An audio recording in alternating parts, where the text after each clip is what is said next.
Well, good afternoon and welcome to TIO Stadium on Larrakia Country for round 9 of the 2023-24 TIO NTFL Men's Premier League competition. And today we've got a massive game coming up between the Darwin Buffaloes and St Mary's. Joining me in the commentary box is Gray Morris. My name's Liz Cruz.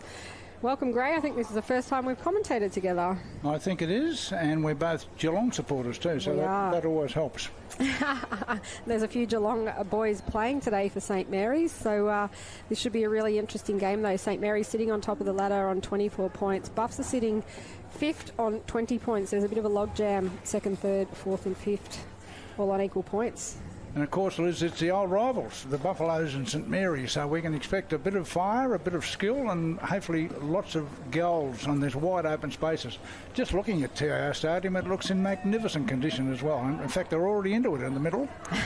Bit of pushing and shoving. Yeah, Jared Stokes just saying hello to Dylan Lant and Seth Harris out there. So interesting, that bit of push and shove already. But a big in for the Darwin Buffaloes. Ben Archard in the number 16 in the ruck. Yes, he didn't play last season, but absolutely dominated the year before. Yes, he'll be a very important factor there. And I noticed I put number 5. There's a tag already on Dylan Lant. Yeah, so... in fact, it's Lockie Hill, so we'll see how that goes. But the Buffs are looking to bounce back after going down to Waratah last weekend. So both these sides will be in finals. So can Buffs upset the Saints, or can the Saints stay back on top thanks to Nightcliff knocking off the Crocs? And we're underway. There goes the first bounce, and Big Archard went up and got it down too, and went into a pack of players. The Buffaloes a chance to get it out through Stokes, but the handball came forward for St Mary's out towards the wing position. They're going in hard here, as you would expect, in the old rivals, and I think the umpire will call for a bounce here. Bit of a stacks on the middle. Reece Matheson certainly very talkative in the opening. No love lost between these sides, and Archard went up again and got it down, but it went here to St Mary's, and once again he's grabbed from behind by Pendlebury. The player there for St Mary's, number 39, in fact, was Charlton Offermans. Yeah, he played heard much of him. Yeah, he played last week as Xavier Vallejo brings it out, puts it on the right and gets it inside 50 for St Mary's. Looking for big Tex Cordeffa, who kicked 7 last week, but Jack Lant picks it up, puts it on the left, puts it through for a goal in the opening minute for St Mary's. Jack Lant with the opening goal. So St Mary's on the board early. Jack Land, he's been fairly consistent too, hasn't he, Liz? Yeah, every week with his goal kicking. He has this season, and obviously brother Dylan Lant is the captain and is racking up possessions, but Jack himself had 18 last week and it kicked 5 goals. I think he was just behind Tex Cordeffa and Jackson Calder in the goal kicking. And there we are, we're just looking out there again on Rocky Hill. He's on Dylan, he's right next to him holding his shirt. And it'll be Jake Tower to go up against Archard again in the ruck. Big Archard got it down, but St Mary's are going to run it out, or are they? There's a chance here for Buffaloes to get a kick forward. It didn't go forward at all. Archard got a handball there, and away they go, the Buffaloes. A nice handball there out to the wing position, but St Mary's are going to run onto it again. They go to half forward. There's a chance for a mark. The ball's a bit short. There's Kevin Moroney running it down the back flank, but his kick went nowhere. Here's that Offerman fellow I was talking about. And St Mary's will come forward. There's a missed kick, though, by Big Calder. He got a handball backwards to this guy, Cordeffa. No, that one's Jack Klusky in the 38. But Cordeffa's kick was who went to number 38, and he's going to line up, and that's Jack Klusky, Liz. Yeah, he's a premiership player for St Mary's, but he had last season off, best friends with Kieran Parnell. But he's from South Australia and comes up and loves playing footy in the NTFL. So Jack Klusky will have a shot on goal from about 35, 40 metres out. And he's done pretty well, I think, by the look of it. There's another goal to St Mary's. 2 goals in the first 2.5 minutes. A goal out of Jack Klusky from a chip kick there by Cordeffa. 2 goals 12 points to 0, and a good start here to Saints. Speaking of Tex Cordeffa, I had a chat to his partner last weekend. We've been calling him Corowa all season, the spelling of his name, but we're going to call him Tex Cordeffa from now on, which is how it's pronounced. So thank you to his partner Beck for that information. And so the Cordeffa comes from New Zealand background? I believe so, but he's from country Victoria and he's played a bit in the VFL for North Ballarat and Werribee. The Roosters, up they go here, and it was Toa who got it down that time, but running on for it there were the Buffaloes. That quick handball here forward, and here they go with the left foot to the half-forward line. Another handball out, they're doing it. It's just Stokes. He gets his right foot to it, but it's going to land at the true centre half-forward position. They're going in hard. There's young Xavier Vallejo trying to grab it. He couldn't get it. A quick kick out here lands in the hands of Nathaniel Paredes. He's a prolific possession getter as well. And here St Mary's coming forward into the forward pocket. There's a Jack Lant is going to run around on his right foot. No, he's going to go short into the middle, and it's marked here once again by Klusky. So he'll line up for another one, Liz. Yeah, he's been very busy in the opening seconds of this game. It's only the 4-minute mark of the first quarter, and it's Saints with 2 early goals. Jack Klusky throwing the grass up. There's not much breeze out there today. It is hot as I think the temperature said 36, feels like 46. Gray, it's a very hot day. They reckon that wind's coming straight from the Simpson Desert. It's a long way away, I know. Jack Klusky now runs in, puts it on the right, a bit of a stab kick, and it's going to go through for a behind. So St Mary's 2-1-13, leading the Darwin Buffaloes yet to score at almost the 5-minute mark of the first quarter. So the Buffaloes getting their hands on the ball, but they just can't seem to find a passage towards goal. They've only been as far as centre half forward at this stage, which once again is a credit to the St Mary's defence. The ball out here on the half-back line, but it's kicked out on the full here, I feel, by the Buffaloes. And, of course, they wanted to grab it and have a shot, you would think, or far out is Jackson Calder, the spearhead. Might be a bit far out. He's got players. He's going to go short. Kick doesn't come off as intended, but he gets the handball back, and now he runs inside 50, puts it on the left, and Buffaloes just some good defence there to chop it off. Jack Klusky, though, with the handball. Another handball to Tex Cordefa, runs around the player in the goal square and puts it through for St Mary's third goal of the game. 5.5 minutes into this first quarter. A busy start, Gray, by St Mary's. Yes, I was talking to Jared Stokes about this after last week's game against Waratah when they got an awfully slow start and looked like it's happening again. And I don't think the Darwin coach's box would be a nice place to be right now. He was going to insist on his players that they get away to a reasonable start, but 19 points down after 6 minutes is not a good start, Liz, at all. Not at all, and Buffs have got a few out today. Mitch Robinson not playing, Charlie Sharples is out, and Blake Coleman didn't play last week. He was fantastic in that win over Nightcliff, but both teams with a number of changes. I think Saints have got up to 8 changes this week, so back in the ruck. Right, and it went down here to the St Mary's player number 40 in Bodie Suter, is it? Sauter. And here's the Buffaloes with a chance, running out of the middle here and going long to the forward pocket. There, the big fellow down there, Stafford. He couldn't get it, though. They're going in after it. St Mary's will run it out again across half-back, and they go out to the wing position. And here's a nice... No, we dropped that mark. That was Big Calder, I think. And here's Sauter again, is it?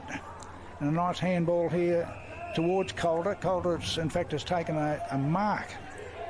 Looked more like a handball, but anyway, kicked the centre half forward. Here's a chance for St Mary's again. A handball out here, but the Buffaloes going in too. They want to try and stop this goal flow from the green and golds. Here's a wild kick out from the back line, but it reaches the middle of the ground. A bad bounce there for the Buffalo there, and Hassan Watkins, and St Mary's will come in again with a short one here in the middle, and it's marked by Seth Harris. Harris now kicks inside 50, Klusky at the front, but there's a pile of players. Tex Cordefa just giving away the free kick for holding the player without the ball. It'll go back to Buffaloes as I think Stokes runs through and puts the ball on the ground, but Buffaloes... Yes, he did a little bit more than that, Bradley, I think, trying to upset this St Mary's forward line. He was, and that's a beautiful mark over the top by Xavier Grant for the Buffaloes. He's a big lump of a lad too.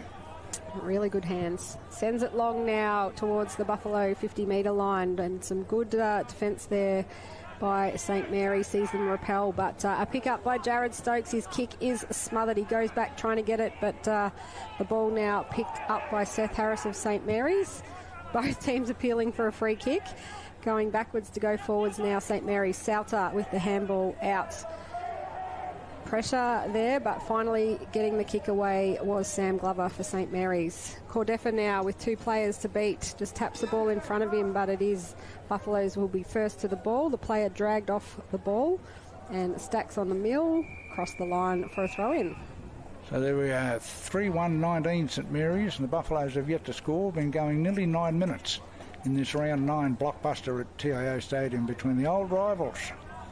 And the boundary umpire about to spin the football back into play. And the opposing ruckman there, number 25 for St Mary's, and of course Big Archard, who got it down for the Buffaloes, went to his teammate there in Bradley Ganaba. And they kick it forward though, St Mary's. St Mary's, Big Calder reckons he was grabbed. The umpire said play on. He got a handball over the top, taken away by Bradley Stokes. And they're going to run it out of bounds. In fact, he was grabbed without the ball, the St Mary's player. And the guy going back to have a shot, Liz, is... Bo Tedcastle. In fact, Bo Tedcastle. Yeah, Bo's he's a great little forward for St Mary's, and kicked a couple of goals last week. He's hard up against the boundary line here over in front of the Wanderers shed. But we'll see what he can do with this one. There's a bit of a sharp angle.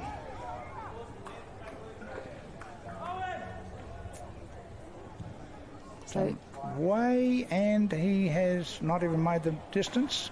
Chance for a quick snap there from number 22 for St Mary's, and it's a goal. And that man is in fact Mitch Musgrove.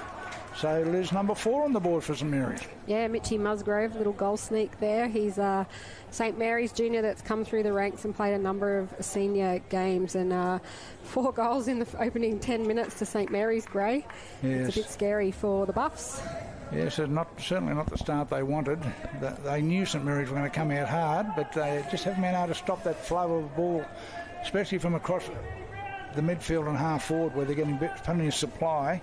4 individual goal kickers already, and the bounce about to get them going again in the middle, and it'll be Jake Tower up against Archard, Big Ben Archard, the former North Adelaide champion. He gets pushed out the road on this occasion, and St Mary's will come forward. Again, there's a chance there for them to get it out, but they can't. The Buffaloes will run it out towards the wing position. Here's a mark. No, he dropped that mark too. They're going in, Buffaloes, but they just can't get their hands. Number 24 ran hard, but the umpire's called it back.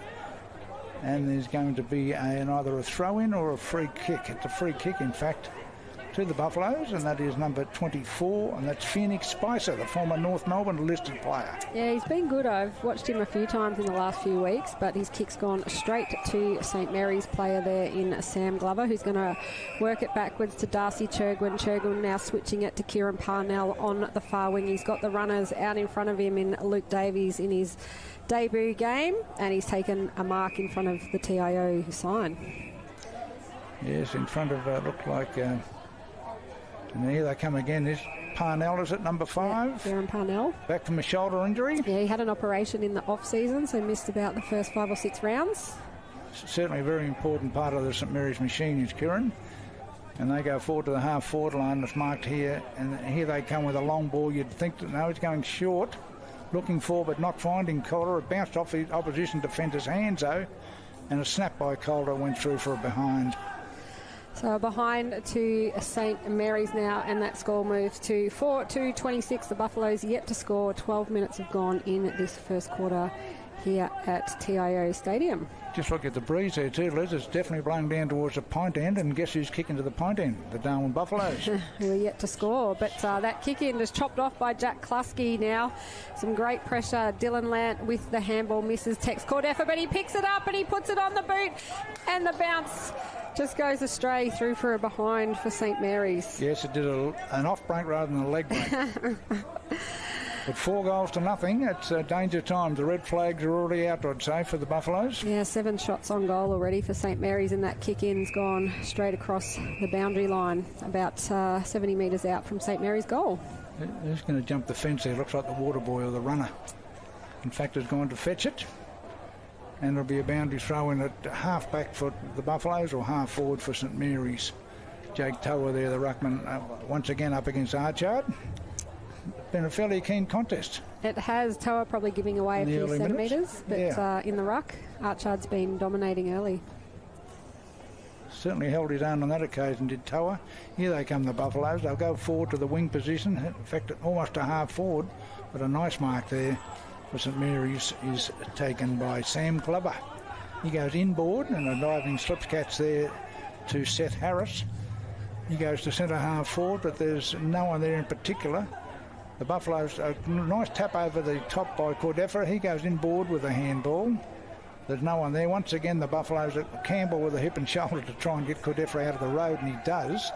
Series of handballs and short passes, but still they cannot get any run on. The St Mary's side taking no prisoners. Here's a snap by number 10. I think that's Lant, is it? It is Jack Land. He had his brother Dylan running at it then, but it's gone through for a behind for St Mary's. So 4-4, 28 leading Buffaloes yet to score. Matty Campbell will kick it in and find Reece Matheson. Former Brisbane Lion. He goes out to the back pocket. And the Buffaloes will come down the half-break flank, and a nice mark here to Spicer, I reckon that is. He goes with a handball, and here's a left foot kick to the wing position. And they're going to come forward at last, the Buffaloes, but there's a lot of St Mary's defenders there. Over the top went the Buffaloes, but St Mary's will get it out with some clever play again. He chips it slightly wide, but it'll still reach his teammate. He goes with a handball over here, and another handball, and away they come again. Well, not quite, he was grabbed, but they still got it away. There's a player out there with a lot of room to move in, young Vallejo is. It is. Xavier Vallejo picks it up now and puts it on the right. He's got a teammate, but Kevin Moroney just coming out of the back line for the Buffaloes. Matty Campbell picks it up, but he's wrapped up, and the umpire has paid him a free kick. So, as you said, Matty Campbell, the veteran, the former North Melbourne player, now with a free kick for the Buffaloes on the far wing. Still playing good football down in Alice Springs with Pioneer as well. Here's a chip inboard, and Stokes has got it. He's the guy that's got to lift them, you'd think. He handballs to his brother Bradley, who goes with the left foot there, right to the square. The big fella there went up, couldn't get it with Watkins. Here's a chance here again for the Buffaloes to get it out. A quick snap over the shoulder. Who's down there? Only St Mary's defenders. And a short pass out here to the wing position is marked by Parnell. Parnell will go short himself and find number 28. And that is Chad Bertrand. There are some new faces in the team. There's a lot as Jack Lant now finds the ball. He got Nate Paredes, but just couldn't quite take the mark. But the handball backwards to Seth Harris. Harris, a short kick to Jackson Calder, and a nice mark out in front of goal, about 25-30 metres out, right in front of the St Mary's goal, up the Michael Long centre end, Jackson Calder. It's a very nicely weighted pass, that one by young Harris. And Calder will go back for his first. He kicked a bag last week too, didn't he? 5 or 6? 6. I think Cordefa kicked 7. So it was a very high-scoring game. I think it was 32 goals 12 or 33 goals 12, 210 last week. So Jackson Calder will run in now with his shot on goal, puts it on the right, his trademark style, but he's missed that one, Gray. So another behind for St Mary's. 9 scoring shots for them in the opening term, but have only kicked 4 goals. And that's about 4 behinds in a row, 4 misses in a row after a flying start. So I'm sure Anthony Vallejo would not be totally happy with what's happening, despite the 29-point lead. Here's Stokes in the back pocket. He's going to go back inboard and find his fullback there in Campbell. Campbell appealing for a 50-metre penalty, but he won't get it. He'll go short, though. He'll go out to the back pocket. They're fiddling around, the Buffaloes. They're trying to find a pathway to out of defence and into their own forward line. Yeah, St Mary's are locking them down at the moment, not letting them get anything easily, and that ball's going to go out of bounds on the full. St Mary's now will bring it back in on the far side. And that's the new guy, Bertrand. Here's Harris again. He's getting a bit of it. He'll go right to the forward pocket. There's a big mark. In fact, Calder, yeah, he ran. It was a nicely weighted kick, actually, and allowed Calder to run onto it and mark overhead. And he's gone inboard himself, and he'll find his teammate Owen Conway. Yeah, he's got Owen Conway right in front of goals now, unselfish by Jackson Calder. So, St Mary's just dominating in this opening term, and the Buffaloes coach, Cameron Stokes, will be working with his assistant coaches to work out what they're going to have a chat about at quarter time, I would think. Yes, it hadn't been a flash start at all, and Conway's made maximum use of that kick, has he? He has. He has indeed. So a goal to Conway. He's the 5th goal kicker for the club, and they're 5-5-35, as Sam Newman used to say, and the Buffaloes are 0 after nearly 19 minutes, Liz. Yeah, first quarter. It's not pretty for the Buffs, and they really need to get something happening. Just watching Daniel Stafford run back to full forward for them, and Nick Yarran centre half forward, who was in the middle. So they've got Jared Stokes in the middle with Reece Matheson and Archard in the ruck. They really need to get this centre clearance and get a goal on the board for quarter time to stay in touch with the Saints, who are dominating here at TIO Stadium. Nick Yarran, of course, playing against his old side, but he's been unsighted so far. Stokes is trying to run it out of the middle. He gets a handball going, but once again that wave of yellow jumpers, and here they come again, St Mary's, with a left foot kick to the wing position, trying to get hold of it here, tapped it over his shoulder, tries everything he can. Young Ted Castle, but he couldn't get it. Here's a handball, but they still can't get going, the Buffaloes. Chance there for Ooze, grabbed, thrown to the ground, was number 5, and that is Lockie Hill, but the umpire, instead of giving a free, will call for the bounce. So it's a St Mary's dominated game so far. It is, and Archard just tapping that down though to Reece Matheson, and the Buffs there trying to get free. Spicer picks it up, handballs backwards now to teammate in Stewart. Chain of handballs, Hill now inside 50. It's a one-on-one. Churgwin runs over the ball. Stafford out the back. He's got a bit of pressure, can't pick it up, but at the back it is picked up, and the handball misses the target, and Churgwin will see it across the line for the Buffs' first score of the day with a rush behind. Yeah, they did most things right there, except put the ball through the major opening. They did. And there's Nathaniel Paredes with a nice kick here, and he's found the skipper. Land, I reckon that's his first touch. Now St Mary's. Mitch Musgrove is just dropped after he kicks it. Ooh. Doesn't look particularly healthy either, does Mitch? Did not. Up on his feet, though. Did not look good at all. So the free kick should be downfield because he got his kick away. An FAD. It should be an FAD, freed after delivery, but no. And I don't know why the Buffs player's standing on the mark, but the umpire's going to bring it back, and he's done very well to get up there, Mitch. Yes, I didn't see the hit. It was just after he got rid of it, was it? Yeah, and high. Apparently, according to didn't look good, but we'll let the commentary team. We'll let them decide that during the week. So Mitch Musgrove is up. He's outside 50. Eyes up, looking for Jackson Calder.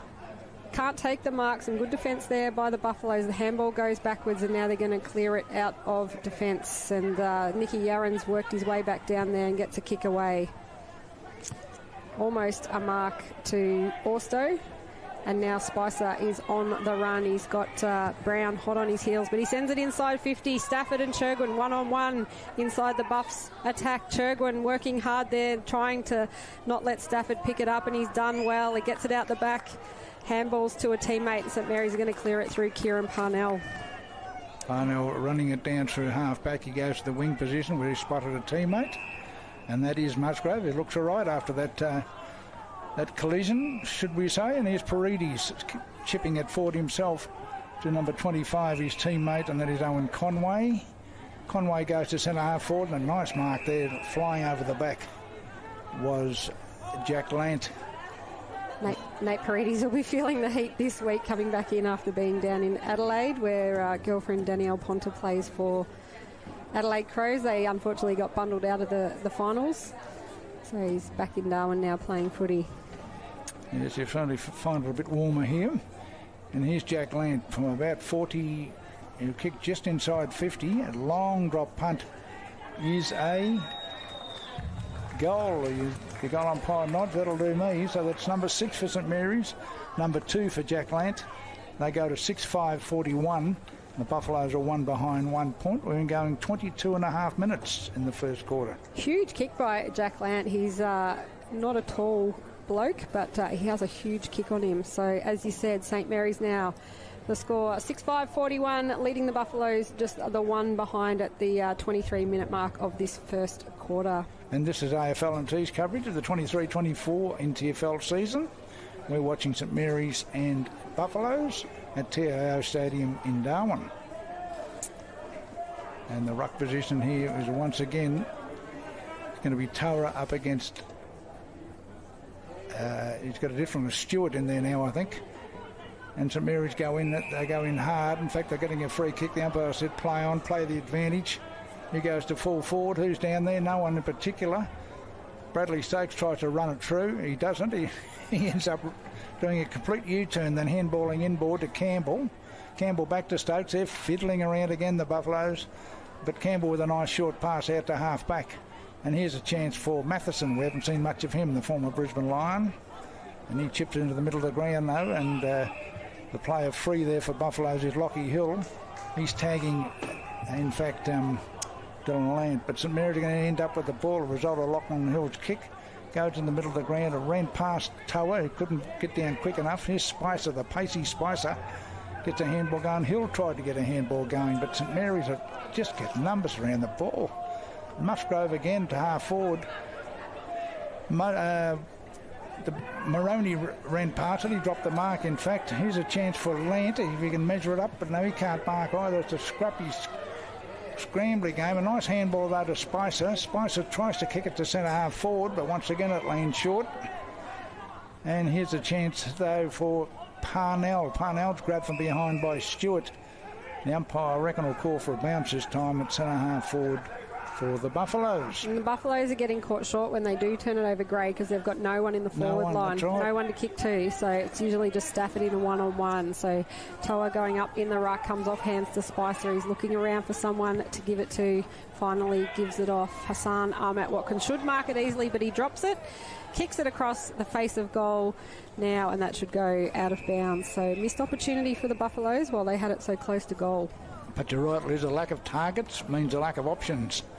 And they only got the big fellow Stafford down there, and he's normally got 2 or 3 of these feet as well. So they're going to find it difficult to score. This St Mary's defence has been renowned for its tightness over about the last 50 years. And certainly today is no different. They've made a few changes this week. Both the Robinsons are out in their defence, who I thought have been pretty good this season. So a slightly different defensive lineup today for the Saints, but it's working well so far.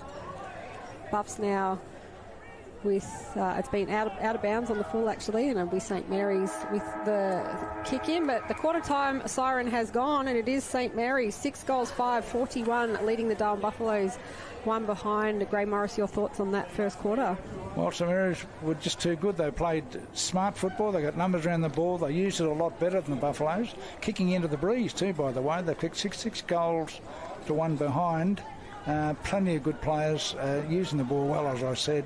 Buffaloes haven't got many options up forward. Cameron Stokes, that is, the coach is going to have to get his forward line a bit organised and tell those midfield players to either man up or when they do get the ball to use it a lot better. We'll go to the quarter time break and be back for the second quarter after these messages. Kazali's Palmerston Club. Come and check out our cafe, open 7 days a week. Our kids club is open Wednesday to Sunday nights, including weekend lunchtime. Enjoy hot meals with nightly specials at the bistro or cold drinks at the sports bar. Feeling lucky? Have a go at the latest machines in our gaming lounge or grab your mates for a round of pool. Family gatherings or casual meetings, we have something for everyone. Kazali's Palmerston Club, making a difference.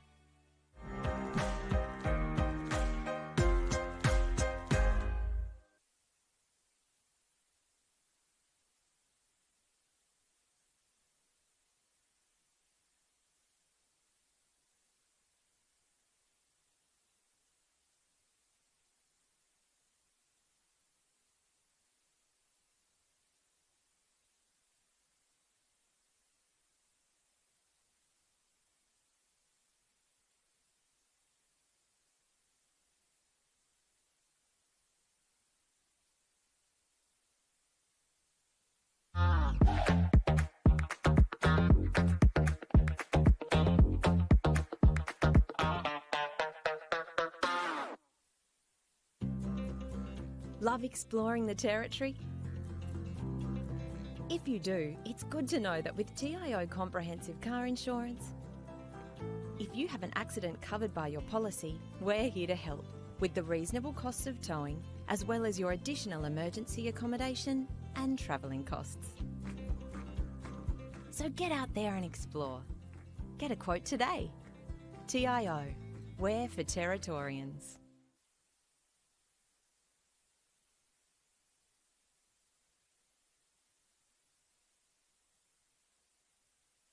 Process. And a bit of constructive talk. I know it's hard, we've been all from the same footy club, but we've come together for this. Show that passion in the NT Guernsey, get in their face.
Here at TIO Stadium in Darwin.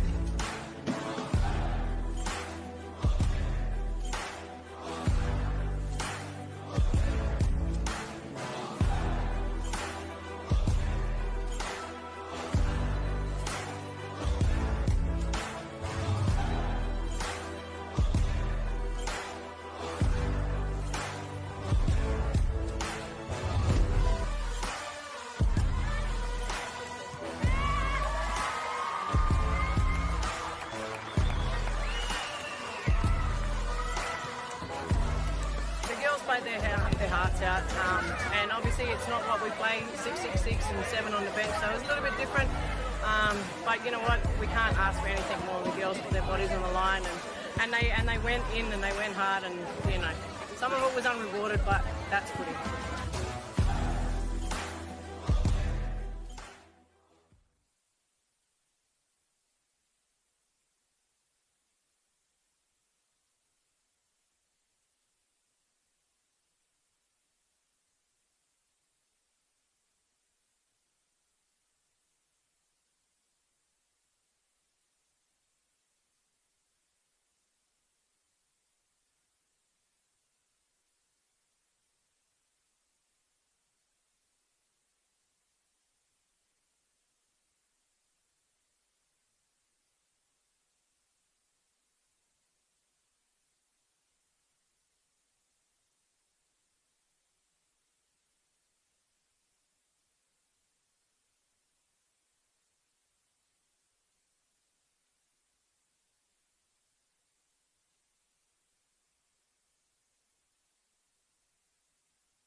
Welcome back to TIO Stadium in Darwin for the second quarter of this round 9 men's Premier League game between the Buffaloes and St Mary's. Liz Cruz and Gray Morris in the commentary box today, enjoying the aircon on this very hot day in Darwin, but it was all St Mary's in that first quarter. Jack Lant with 2 goals and singles to Mitch Musgrove, Jackson Calder, Owen Conway and Jack Kluski, and the Buffs yet to score a goal, Gray.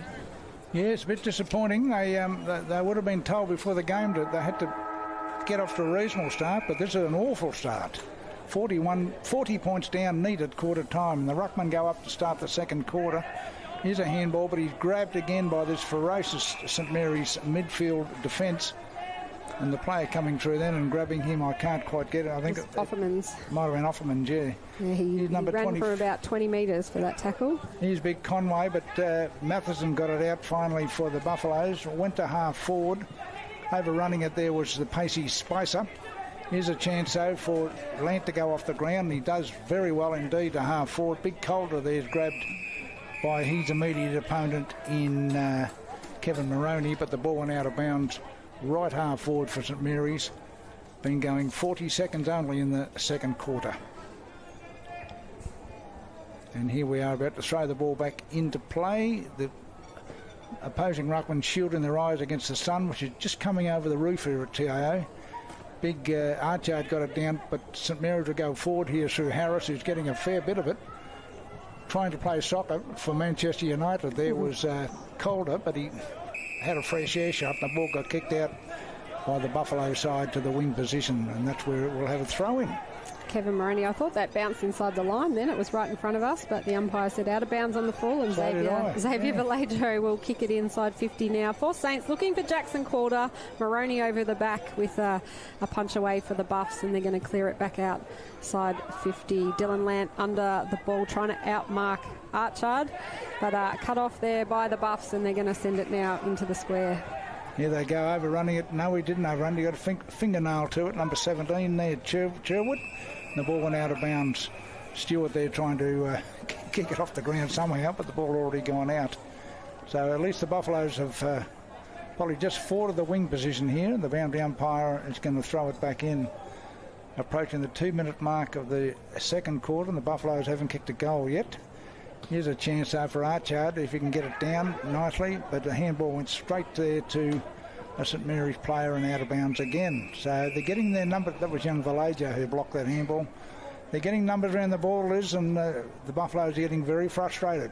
They are. Matheson just asking the umpires there what he needs to do, I think. So yeah. A ball in right between the two interchange benches. It's Archard in front. It goes over the back, and the Buffs try and pick it up through Nash. Players flying onto the ground. Nate Paredes tries to bullock his way through. Cut off by Spicer. Back to Matheson now. Looking a bit better, the Buffaloes, and Archard sends it inboard with a big high up and under kick. Goes over the top of everyone, and they've got the runners at the back. Jared Stokes picks it up, but he's tackled. A kick off the side of the boot by Armat Watkins goes across the goal, and St Mary's are going to run it out through Harris and Kieran Parnell.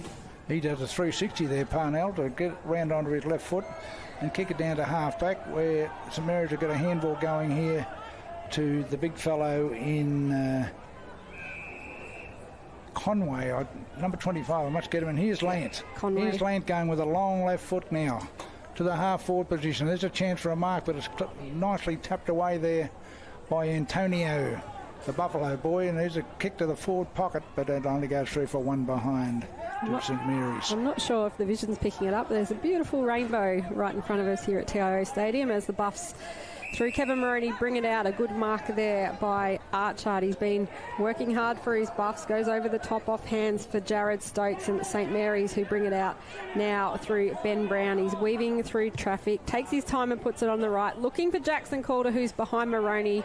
Gets the punch away, but only as far as Tex Cordefa, who centres the ball looking for Kluski. But the Buffaloes player does exceptionally well there in Antonio James, and Reece Matheson boots it deep into the centre square. And here's Jake Tower, the ruckman for St Mary's, picks up the scraps and kicks it out to the wing position where he knows who someone will be. And there's a handball coming back inboard. And St Mary's here gone back to Churg when the full back has come up the ground. He kicks to the wing where Parnell is on his own. He works out where he's going to go. Is he going to go inboard? Is he going to go forward? He's urging his players to get forward of the ball. And now he goes with a short kick out to the just forward of the wing position. And there's a mark here, looked like young Harris, and he kicks it inboard. And another mark here to St Mary's, and that in fact is number 16 Harrison Ling. Haven't seen too much of him, Liz. Yeah, but he gets it to Nate Paredes, who kicks it inside. Kevin Moroney working his hardest there in defence. Coming through, Jack Kluski. Play on, says the umpire. Kluski kicks another goal for St Mary's. He kicked one in the first, he's kicked one in the second. St Mary's increased their lead now 7-6-48. The Buffaloes just the one behind, Gray. Yes, they're just not letting the Buffalo boys get organised when they get the ball. They're going to have to make hurried decisions. Whereas St Mary's, as I said at the quarter-time break, are using the ball very well. I've always got players either to the wide of them or further down the ground on their own. It's worked very well so far. 48 points to 1. The red flags of the Buffaloes have now gone to almost a dynamite explosion. They have. So St Mary's coming off that massive win last week where they kicked 33 goals at 12, and Buffs coming off a loss. So St Mary's still in full flight after last week's big win. Here they go again. At that time, Archard did get it down. Here's a kick for the Buffaloes. It does go forward. And there's a player here that's once again St Mary's numbers around the ball here. Ahmad Watkins grabbed Churgwin, but the ball went to ground. As a pack develops, and the umpire will call for a bounce. About 30 metres out from the Buffaloes' goal. And it's going to be Toa, the St Mary's ruckman, and Big Stafford. Stafford got it down, actually, but there's a chance for Matheson to go off the ground, but once again he's converged on by yellow jumpers. Series of handballs, and St Mary's come out again, out to the wing, and it's a nice mark out here to Harrison. Here's Lant. Lant wait for it to bounce. Now he's got a bit of space. One bounce, two bounces. If he go for a third, he won't. He'll go long instead into the goal square. Up they go there. No one could mark. Rushing through again. Campbell will just rush it through for a point. And once again, all the action, Liz, seems to be down in the St Mary's forward line. It does, and they do have that wind advantage as Matty Campbell brings it in, hitting up Antonio James, who will look downfield and get it to Trent Burgoyne. He'd be the son of Peter Burgoyne, and a cousin of Nick Yarran, who's out there, or Nick might be his uncle, I think, actually. Correct myself there, as St Mary's repel and the ball hits the ground. Players from both teams running it across the line, and just looking at the stats here, that going into this game, Buffs had the third least amount of hit-outs, so probably a reason why they've got Archard back in the side for this week, Gray. Yeah, a bit of height and strength at those centre bounces, and he's certainly done his job, and so is young Spicer. They're both playing well, but we haven't seen enough of Jared Stokes, the captain, and other players like Antonio James and Big Stafford, although the ball's hardly been down there, so we can't really point the finger at him. So, yeah, throw in now, and it was Archard who won it, but St Mary's with the numbers round the ball. Going backwards now to Mitchie Musgrove, who has a shot on goal from 40 metres out, puts it straight over the top of Jackson Calder in the goal square, who put the two hands up to indicate another goal for St Mary's. He had plenty of time then. Mitchie got the ball spun around on his right foot, still wasn't opposed, and slammed it through from about 40 metres. So 8 goals, 7.55 to one behind 1 point. Nearly just past, in fact, the 8-minute mark of the first quarter. St Mary's have come to play, Liz. They sure have. They're currently ranked the highest disposal efficiency in the competition at 75%. So just looking through these stats, also most marks in the competition, and obviously a reason why they're on top of the ladder at the moment, Gray. Yes, there's certainly steaming towards a big part in the finals next March. I know that's a long way away, but looking very, very good. The umpire throws the ball in the air. Archard and Toa.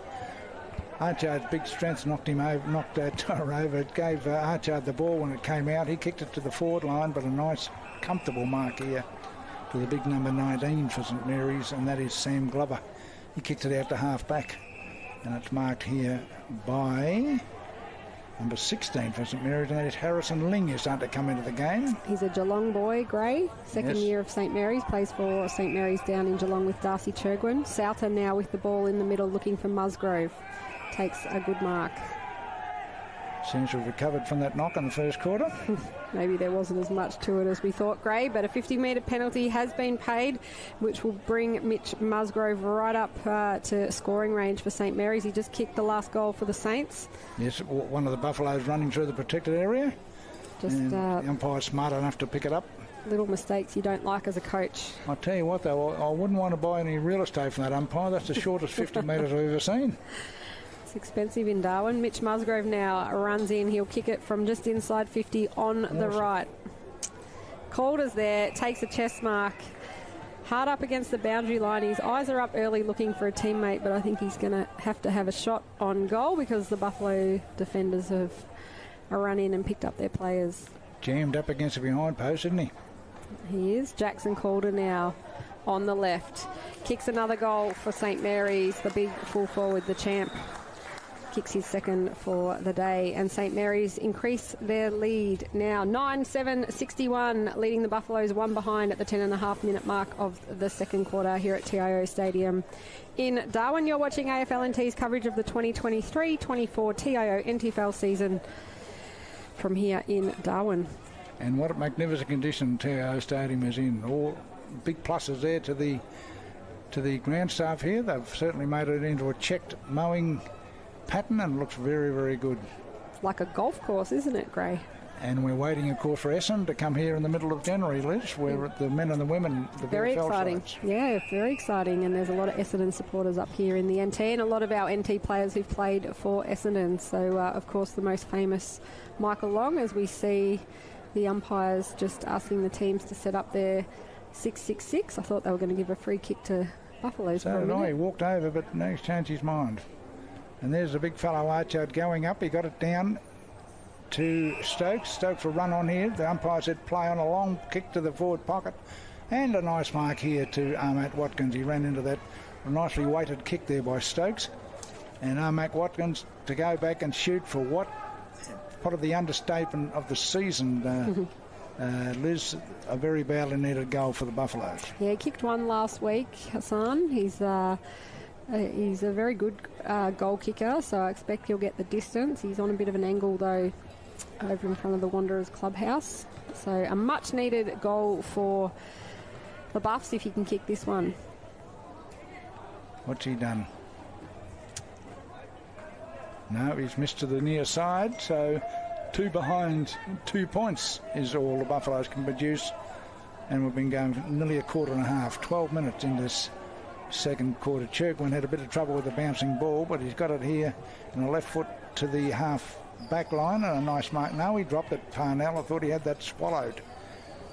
But he's going to run out of bounds anyway. And that's what it's in fact, there's a free kick being picked out. Yeah, Parnell said it was deliberate and the umpire agreed. So his kick makes it to Seth Harris. Kicks it high up and under, looking for Jack Lant. All on his own out there on the wing. He plays on quickly inside. Looking for Cordefer. He kicked 7 last week. He hasn't kicked 1 today. He's got 2 Buffaloes defenders there. He beats them both and gets the handball to Jackson Calder. Calder plays on quickly, puts it on the boot, and Calder has kicked 2 goals in a row for St Mary's after some great work by Tex Cordefer hard up on the boundary line. Jackson Calder could not believe the space he had. He had to look around to see whether there was any opponent within probably, a handball's reach, and I almost have a shot. And he kicked his second goal very nicely. I've got him for 2 goals, isn't it? I've got him for 1 in the first and 2 in the second. So we can check that with the official scorers at half time. I've got 10 goals, so anyway. Oh, well. I might have given the goal to the wrong Saint. That's all right. The score now, St Mary's 10-7-67, leading the Buffaloes 2 behinds. I'll add up my column as well, Gray, and we'll see what comes out of it. You're right, they run the ball so well out of the back line, St Mary's. They've always got a target to kick to and seem to find space where there isn't any. Although this is a big ground, TIO Stadium, and Jackson Calder still shaking his head, I think, about how much room he had. Here's Stokes running it out again. He goes shortish, and there's a drop mark there. Had the mark there, the Buffalo boy, number 30. Here they go again. Big Stafford got a handball, went nowhere. He tried to tap it to a teammate, Armat Watkins. He kicked it to the forward pocket, and a mark, is it? It looks like it's a mark to Stewart, the resting ruckman. Has he hurt himself? No, he looks all right. Might be a bit sore, but that was textbook by Jared Stokes. That's what the Buffaloes want to see. Jared Stokes just storming out of the centre square and hitting up players on the chest. Unfortunately, the mark wasn't taken, and looks like there's been a 50-metre penalty paid here. I think it was interfered with after he took the mark. Yeah. Accidentally interfered with it. Surely this will be a goal for the Buffs, Gray. Just going to say that it's about 10 metres out, and he'll kick it probably over the roof of the Michael Long Centre. And he does. So finally, the Buffaloes are on the board, Liz, after nearly 15 minutes of the second quarter. So Nathan Stewart there, as you said, 15 minutes into this second quarter, getting the Buffs goal kicking open with a goal. So great work by Jared Stokes, the captain of the team, to get that centre clearance, and they finally got a goal. The score now, St Mary's 10-7-67, leading the Buffaloes 1-8 here at TIO Stadium in Darwin. And I said they've moved Nick Yarron onto the ball, the Buffaloes, to try and get some more activity out of the middle. Certainly Archard getting his first hand of the ball, and Stokes has taken advantage on 2 occasions in recent times. Hopefully Yarron can join in on that as well. An interesting stat on my stats sheets that Buffs are tied second worst for goal accuracy at 43% alongside Pint, so they'll be wanting to try and rectify that today, but they just can't stop the flow of St Mary's, who now have the ball inside 50. The kick will come downfield, and Jack Land will take a free kick inside 50 over in front of the St Mary's clubhouse. Yeah, that was Chad Bertrand, who found himself with a lot of room, and he was bumped after the ball, but a nice mark here to Jack Lant. And one thing about Jack Lant, Liz, he loves to kick a goal. He does. There's a bit of competition between the Lamp brothers, but as you say that, he lowers the eyes, looking for Jackson Calder, drops it. Mitch Musgrove goes in hard. He gets tackled and spills the ball. The umpire says holding the ball. Buffaloes will get a free kick in the back line, but it's, a free kick. It's not play on. And they switch it now to the grandstand side where they've got Reece Matheson. He goes out and he finds Big Archard running like a rover here on the half-back line. Having a very good game, Big Ben. He kicked to the wing position, but there's no real options out there. Here's a chance, though, for the speedy little number 37, Tyrese Raymond, to get it going to half-forward. But once again, the St Mary's defence in the road. And here's the running around in haste at Ben Brown. He gets it to the wing, and a nice mark here to St Mary's in Jack Klusky, who's kicked a couple of goals. He's playing up in the wing. He goes to the full forward line. Not a particularly accurate kick, but it's ended up in the hands of a teammate. Here's a chance for Calder. He grabbed Moroney, but Moroney didn't have it. But the umpire, here's a go now for your boy to kick his first goal. No, he won't. It's rushed through by Antonio James. Yeah, well done there by Antonio in front of the much bigger player, Tex Cordefa. He's making him work hard today. Antonio, a Buffaloes junior who's come through the ranks and played a lot of good senior footy. So he'll look to kick the ball in at the 17.5-minute mark of this second quarter. What a fantastic name, Antonio James. He looks like a footballer too, and he kicks it long as well. Lovely fella. Right to the wing position. Up they go. Archard couldn't get it on that occasion. The opposing number 16 there for St Mary's, and Harrison Ling made sure he didn't get it. But the Buffaloes are coming forward. There's an awkward kick though, and it's marked. Marked very nicely there by a teammate, and it kicks in board to Big Stafford, who we haven't seen much of. He'll go with a short one, and he's going to find his teammate in Hassan Watkins, Matt Watkins, and he's going to go short himself, and they've ruined it. Just didn't why he didn't have a shot for goal is I'm not quite convinced. And he had an open goal square too, but the Saints pushed back hard and chopped off their entry. Buffs now going to see the ball go across the line. They're appealing for deliberate, and the umpire says yes, and Buffaloes will get a free kick over on the wing. Looks like Trent Burgoyne over there. Burgoyne, he's going to go long. Famous name. Yeah, another Burgoyne. Sean and Peter, of course, making their name with Port Adelaide, and of course Sean later with Hawthorn. And here's Jared Stokes, but it's a free kick to his teammate Armac Watkins. He gives a handball to Stokes. Stokes chips it into the square, and is it mark, is it, or play on, said the umpire, because Stafford played on. But he can only kick it behind. But at least they're going forward occasionally now, Liz.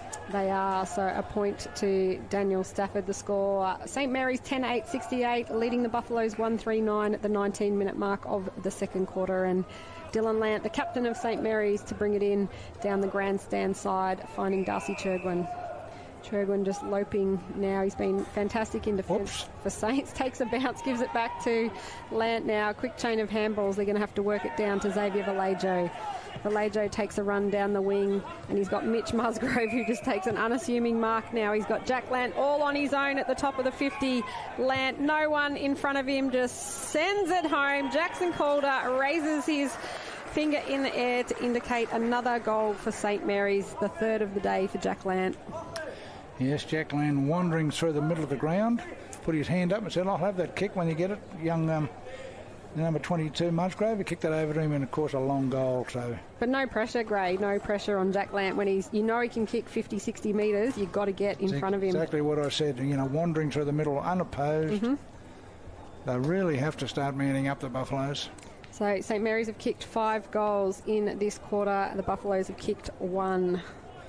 Been going just over 20 minutes, Liz, so it's almost lemon time, as they say, and the field umpire, in fact, looks around and makes sure that the 6 on 6, and he's going to throw the ball up to get it going again. 11-8-74 to 139. That's 65 points. And he's found something. He's pointing towards the Buffaloes. They've done something wrong, and it's a free kick, in fact, to St Mary's. Not quite sure what it's for. The 6 on 6 looked all right to me, but they must have had a few warnings before they get the free kick, so it'll be Jake Toa who'll launch it out of the centre square inside 50. Cordefa at the back, Jack Klusky in front of him, but Bo Tedcastle comes up with the ball. Cordefa hit as he took it, and Buffs will clear it out through Xavier Grant once again. Jake Toa bending over, and Archard just going over the top of him now. Ball spills out the back. Brown can't pick it up, but the Buffaloes do. Tries to do the don't argue on Jack Lant. He's been deemed holding the ball. It'll be a free kick to Dylan Lant. Mrs. Lant, who'll be watching on. The Lant boys are playing well today. It's the other Lant, that's right. Yeah, Dylan the skipper, having a great season. Yeah, his parents watch on from Echuca every weekend. So of course, the reigning Nichols medalist as well. He is a well-deserved Nichols medal last season. Could be a free kick there, grab without up there with Kevin Moroney. He's trying super hard, Kevin Moroney. You can't fault him today. He's bearing the brunt of it down there in the Buffaloes' defence. So what's he going to do? He's going to go short out to the wing position. He kicked off the toe of his boot then, I reckon, and there's a chance here for the Buffaloes to get away with it. A handball there by their number 33 in Burgoyne, who we've called a few times lately. Went over the head, though, of his teammate there on the wing. Big Archard couldn't get it. That's how far over his head it would have been. Archard trying to get it, but it'll go over the boundary line right in front there of the Buffaloes coaches box, players box. And the 65 points down, moving on towards a 23-minute mark of the second quarter. Yeah, Trent's dad, Peter, obviously a premiership player for St Mary's, and their father played for St Mary's, but joining his uncle Nick Yarran for the Buffaloes this season. We've seen a whistle now, and it'll be a free kick to St Mary's. Looks like Seth Harris, who will take that. He's had a good game, young Seth. He's certainly found a fair bit of the football. In fact, it's not him, it's number 25, and that's Owen Conway. He's a big lump of a boy. He is. Gives the hands off now to Harris, though. He'll have to give it back, and Conway just steams through, getting that kick now, finding a teammate in Offermans. Offermans will send it inside 50 for St Mary's. Calder coming at the back. Moroney with the punch, and there is players who have hit the deck and not got back up yet, which is Cordefa. Mitch Musgrove, almost a mark there, but spoilt by Bradley Stokes, and Matty Campbell and Reese Matheson now will run it out. There's still a Buffaloes player down on the ground in the back line, and Cordefa just walking away now. Yes, it doesn't look all that good. He's got 2 trainers looking at him. Yeah, he's got the St Mary's runner over there, so it obviously can't be good when the opposition runner... In fact, it's Kevin Moroney, so one of their valuable defenders. He's been great today, so hopefully nothing too serious. But it was just 2 players going hard at the ball, Gray. Yes, that's right. Competing for the football, and unfortunately he's copped the end of it. Yeah, I think they hit the deck pretty hard. So 24 minutes into the second quarter here at TIO Stadium. It is St Mary's 11-8-74, leading the Buffaloes 1-3-9. Just a break in play while Kevin Moroney is helped from the ground. As we said, he's been doing a solid job for the Buffs back there in defence where most of the play has been today, so we hope he is okay. Looks a bit wobbly though, as he's helped off by 2 trainers. Yeah, that's Alex Bissett from St Mary's, and just not too sure who the other one is. Fantastic to see in it when... I think it's Tash Hagan actually from Buffalo, so both clubs working together. That's great to see, yep. Yeah. Tash Hagan, the daughter of Buffalo's legend Normie Hagan. Normie Hagan. The good news is that Kevin's now jogging. He still looks a bit groggy, but at least he looks a lot better than he did a minute ago, Liz. There's not much of him, Kevin. He's tall and skinny, so, but yeah, we hope he's okay, as we said. So the umpire will resume the game with a free kick to the Buffaloes, is it? Yes, in fact, it'll be Lockie Hill, who was tagging Dylan Lant early with the free kick, and he kicks it to the half-forward line. Up they go there, but yeah, no, it was a nice mark in the end. It was a great mark to Nathan Stewart, who has kicked the Buffaloes' only goal. There's Big Stafford, got his hands to it, dropped it. Then they go in after it again. Here's a chance for the left foot over the shoulder there by Orstow, but it ends up again with Parnell, who's been very, very clever. Oh, he's a class player, Kieran Parnell, 2 premierships, I think, for St Mary's. He's had a career interrupted with injury, but he still plays on as that ball goes out in front of Xavier Vallejo, but as he grabs it, so does Matty Campbell grab him. Inside now to Nate Paredes, puts it on the right, and a lovely little intercept mark there to Hayden Brown of the Darwin Buffaloes. He's going to switch it to the grandstand side now. He's got Archard all on his own. He's really nimble for a ruckman, Gray, Archard. Yes, and as you said, that he dropped an easy mark, but he has been very, very good for the Buffalo. There's a throw almost from Schweizer, but the umpire said play on. Grabbed again was number 34 for Darwin, and that is Xavier Grant. But if St Mary's will go forward, there's players everywhere here. A snapshot over the shoulder. Jack Klusky there putting his hands on his hips. He actually could have passed it there. When he had Jackson Calder standing on his own, minding his own business. He also had Offermans running past him. Yeah, but behind, he's missed anyway. That's the equation of it all. And they moved on to 11 goals 9 to 1 goal 3. We're in the shadows, Liz, of half-time. We are, as the Buffaloes going to work it down the far side now, late in this second quarter. It's almost 27 minutes gone in this high-scoring game, or high-scoring for St Mary's. It goes over the back to Stafford, turns around, puts it on the boot. Jared Stokes can't take the mark, but Buffs with the runners, and Bradley Gunnabar runs in and kicks a much-needed goal for the Darwin Buffaloes at the 27-minute mark of the second quarter. Yes, he jumped on the crumbs that came from that spilt mark and ran into an open goal. So a bit of relief there for the Buffaloes. They've kicked their second. They still trail by 10 goals with the timekeeper's button fairly close to the timekeeper's button. St Mary's 11-9-75, leading the Buffaloes 2-3-15, a 60-point margin almost at half-time, as Gray said, a much-needed goal. Well done there to Bradley Gunnabar. So He's one of their juniors, is he? I think he's played a few games. I'll have to find out for you. They've had a lot of juniors come through. The Buffaloes under-18 boys are really successful, as were their girls for the last few years, as Reese Matheson now takes it away from that ruck. Trying to pick it up now was Lachlan Hill for the Buffaloes. There's been a whistle, and he'll get a free kick. Lachlan Hill getting a bit of it. Late in the second quarter, as is Matheson. He goes to full forward, but once again, the big fellow Stafford's behind. But here's a snap by Spicer, and he kicked their third goal. That's a former North Melbourne listed youngster. And that's a nice snap from another spilled mark. He fed off the crumbs and has kicked their third goal. Yeah, 3 goals in the second quarter for the Buffs, and a much-needed one. Phoenix Spicer has been fantastic in this season for the Buffs, and as you said, was spent time on North Melbourne's list, but he's a bit of an excitement machine. So 3 goals for the Buffs, 3-3-21. They trail St Mary's 11-9-75. We're almost up to the 29-minute mark of this second quarter, and so there's been a total of 8 goals kicked altogether this quarter. Just going to say that, yeah, it's been an 8-goal quarter. But the Buffaloes kicking in the last couple, so a bit of excitement there from the Double Blues fan club over there in the stand. Here comes St Mary's, though, with a kick to the forward pocket. Calder's underneath it, but it went over his head. In fact, he appealed to the umpire, well, what about the push? But the umpire said that's all part of the game, Jackson. Oh, dear. And the ball will be thrown in the forward pocket for St Mary's. And as I said earlier, in the shadows, and they are in the shadows too, as those light towers start to spread out on the ground. Buffaloes need to be switched on here. They don't want St Mary's to get a late goal before half-time.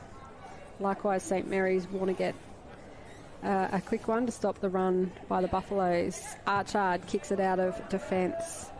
Saints with the numbers. Grace Long takes a mark, the son of Patrick Long. It was a swirling kick too. He did very well to mark that. He spotted a teammate unopposed in the 50. It looks like Seth Harris. He's been fantastic this year, and he'll have a shot on goal right on the siren, Gray. You're shaking your head.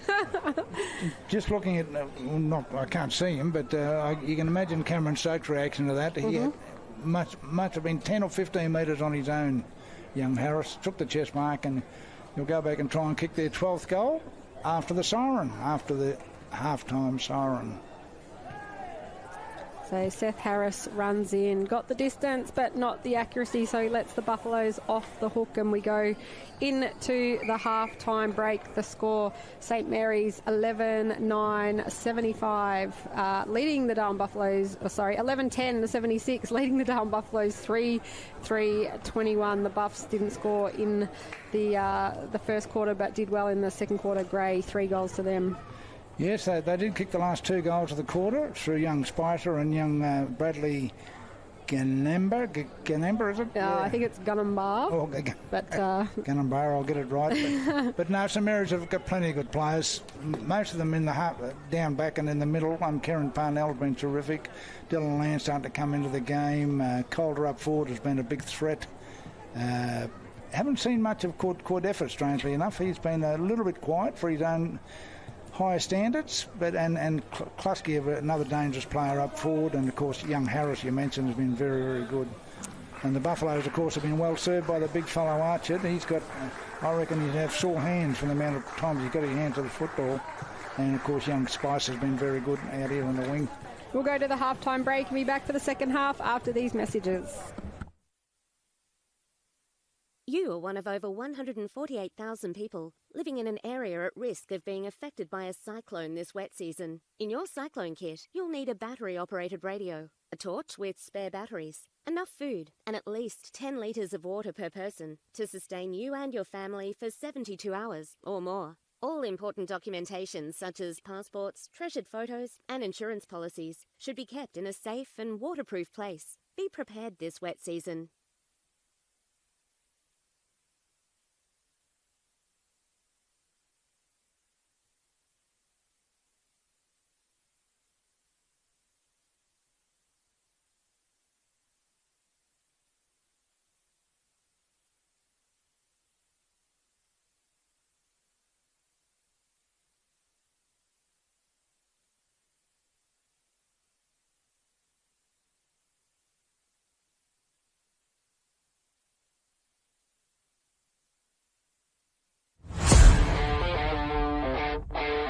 It's Scott again with the right boot.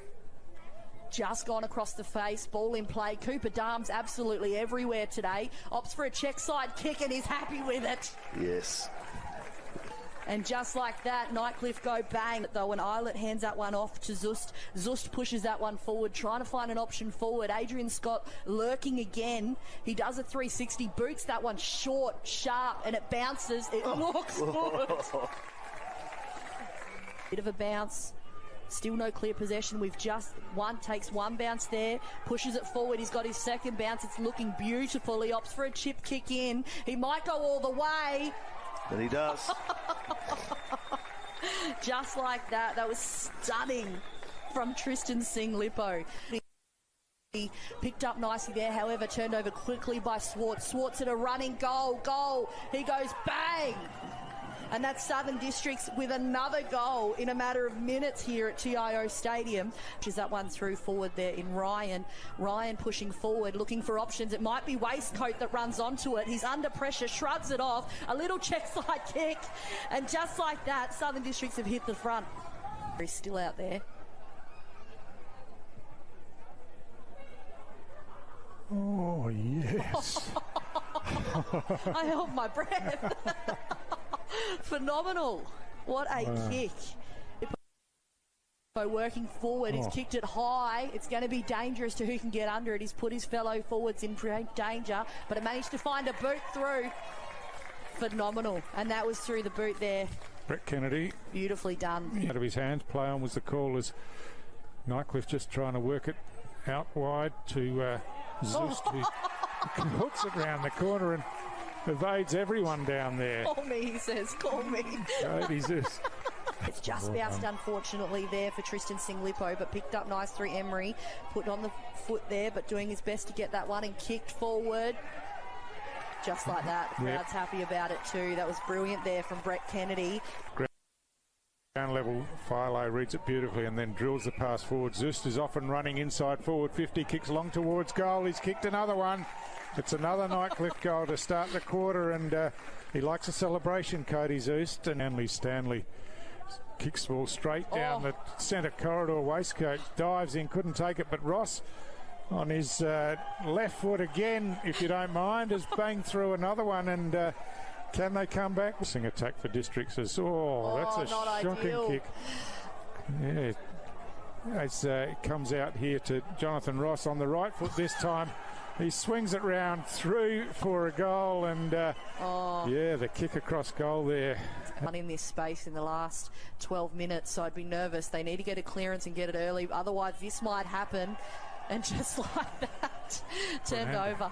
Brander again, always a dangerous presence up forward, and Bill's out now. Maney runs onto it. He's under some pressure. He's going to get caught. This hand pass goes straight into the hands of Jackson Grundy and runs in and kicks the open goal. Phenomenal. And umpire says that'll be a free. And there it is. That's a siren. Nightcliff hang on by the absolute skin of their teeth to be able to get this one over the line.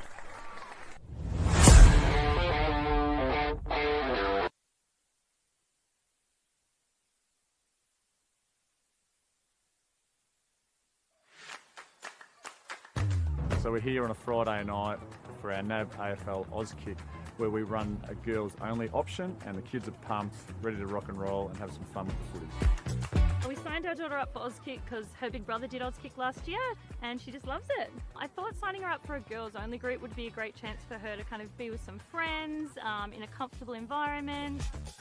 The thing about a girls only team that I think Zoe really enjoys is that she gets to run around with like-minded girls. They get distracted, they do cartwheels, they hold hands, they sing. It just makes it a bit more of a fun experience. I like Auskick because I get to play with my sister.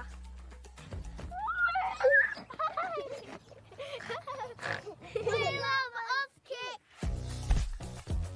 A number of parents have asked if their daughter has to be in your girls group, and they don't. There will be some girls that will naturally just gravitate to brothers or cousins and join the boys group and have just as much fun if it were to be single sex. So yeah, there's definitely options there every Friday night. My girls just love interacting with the other girls here. They love kicking a footy, they love learning the skills, and they love the hot dog at the end. I love joining in with my girls. I actually can't help myself, and I love to see the skills not only of my kids but of the other kids in their girls only group really developing over the clinic. Evie just loves playing the games, learning new things. She'll be doing it then for the rest of the weekend, doing her favourite kicks, telling us how many goals she kicked on Friday night. The best thing about Auskick is that it's really fun. It's lots of fun for them. Yeah!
working around the St Mary's players, kicks it inside 50. Darcy Chergwin back there for St Mary's, drops the mark. Palmerston have a shot on goal, and you wouldn't believe it, Tash, but they've kicked the first goal of the game. Yeah, good clearance as well, and the goal, I think, scored there by Adam Parry. You know, they're always saying St Mary's get the free kicks. That's an example. Good stat. Cora flies, but can't take the mark, and it's Klusky again, just picks it up, puts it on the right. Gone through for a goal. Oh, Ted Castle in the 33. Oh, what a pickup. What a goal. Now, so doing well, the big fella back there. Klusky dances around one, manages to get his boot to ball, and by himself was the St Mary's player, and that's Bertrand, and he kicks the goal. First goal of this quarter. Gwyn was running past, trying to get the hands. Lant plays on now. They were asleep to it. Has a shot from just on 50, and he's drilled it, the captain. And just falling asleep there, the Maggies players. He loves to play on. Used his body well on the big full forward. Oh, Coralwood just took it too easily and has a snap, and he's taken it out of the ruck, and he's kicked his fourth. Just too easy there, too strong. Went about a metre. And then kicked forward there by Barnett, and underneath it all by himself was the Palmerston player, and the handball over the top. Patolo will play on and waltz in and kick his second goal of the game, and Palmerston finally have their fourth goal, and it's close to half time. Going to send it inside 50. He's got Jackson at quarter, but the kick doesn't quite get to him, but Jack Lant picks it up, puts it on the boot, and puts it through for another goal for St Mary's. Is regain momentum. Bodie Sauter tapping it out in front of him now inside 50. Little handball to Dylan Lant. Chucks it on the left, and that's another goal to St Mary's. Jack Lant, followed by his brother Dylan Lant. Everyone tries to pick up the ball, but just chucks the handball over the top for the runners. Corowa picks it up, a handball out wide to Klusky, turns around and kicks a beautiful goal. Jack Klusky for his first of the day. More importantly, the second highest for accuracy inside 50. So here they go again. Here they go again through Bo Tedcastle. Nice and easy. Puts it on the boot. I think that one has snuck in. He has. Just waiting for the goal umpire. We're waiting. Finally. His defender on the chest. Was trying something different. It didn't work. Bennell stole it from the St Mary's player, running into the goals, and will kick it. Is Marika. So Denzel Marika. Quickly for him, didn't have to break stride, and then puts it at the ankles of his brother. Horrible comes through like a front and centre, like a rover, and drills the goal and kicks his sixth. How's that for a big fellow? And also no talk by the Palmerston Magpies teammates that let him know he was hot, and here's Jack Lant. Just kicked one less than a minute ago. Kicks it from about 53 metres out. That is a goal. Jack Lant with the goal. Jackson Calder standing under it and puts the two hands up in the air. Husky running hard at it, but it misses everyone. Goes over the back to Jack Lant. Puts it on the boot. He's kicked another goal for St Mary's, and they've gone over the 200 mark, 32-12, 204. So the final siren has gone. It is St Mary's who recorded a huge win over the Magpies. The final score, 33-12, 210 to the Magpies, 5-5-35.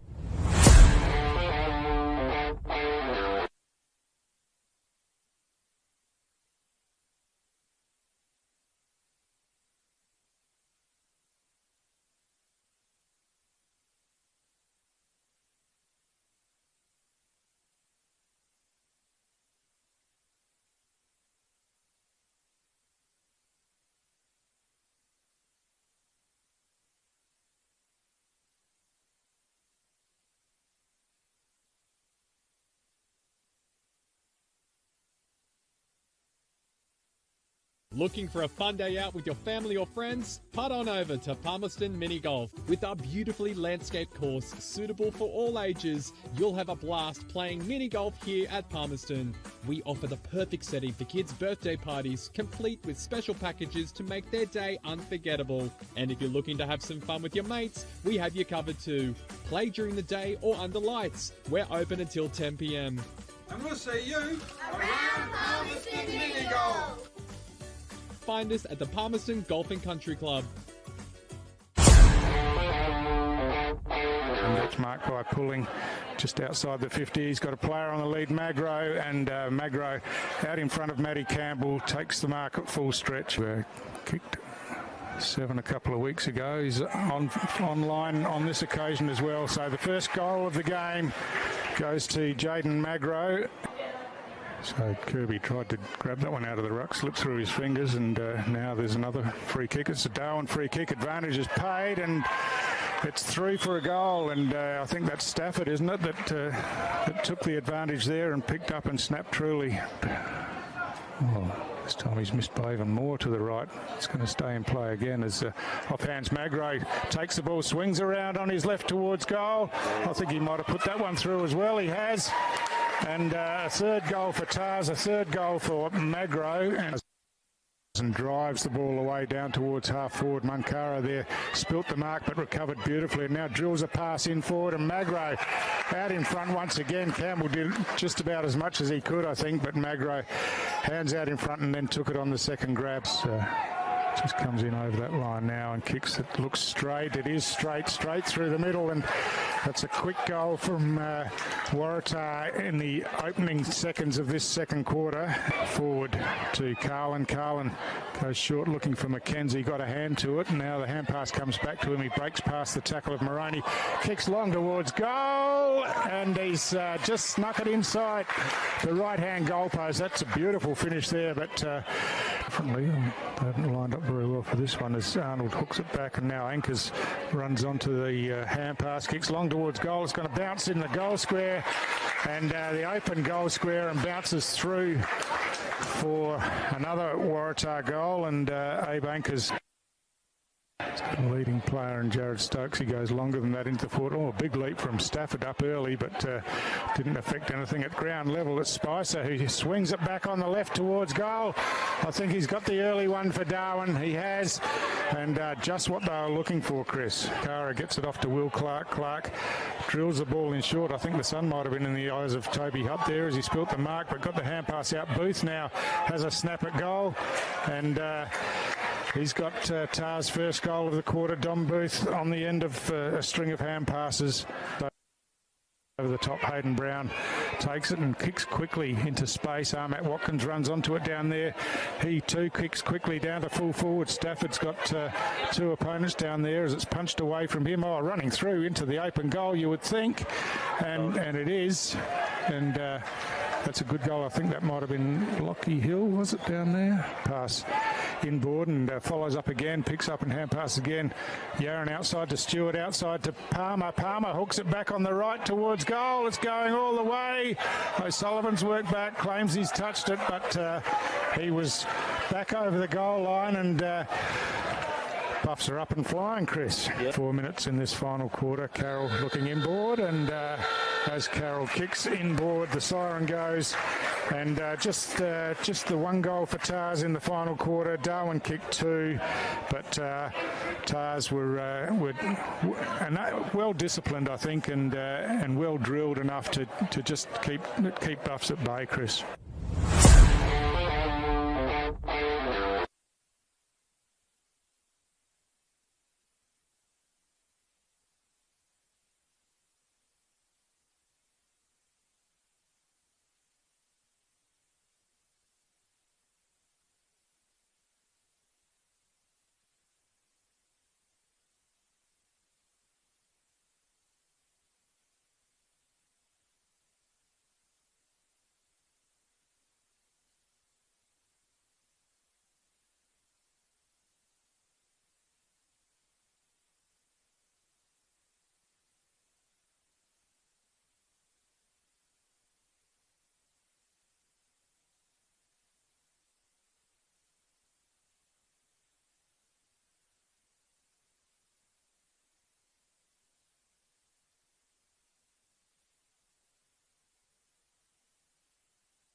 Welcome back to TIO Stadium in Darwin for round 9 of the 2023-24 TIO NTFL Men's Premier League competition. Today's game between the Buffaloes and St Mary's. My name's Liz Cruz. Joining me in the commentary box, Gray Morris. And at half-time, St Mary's were leading 11-10-76 to the Buffaloes 3-3-21. So Buffaloes with all the work to do in the second half, Gray.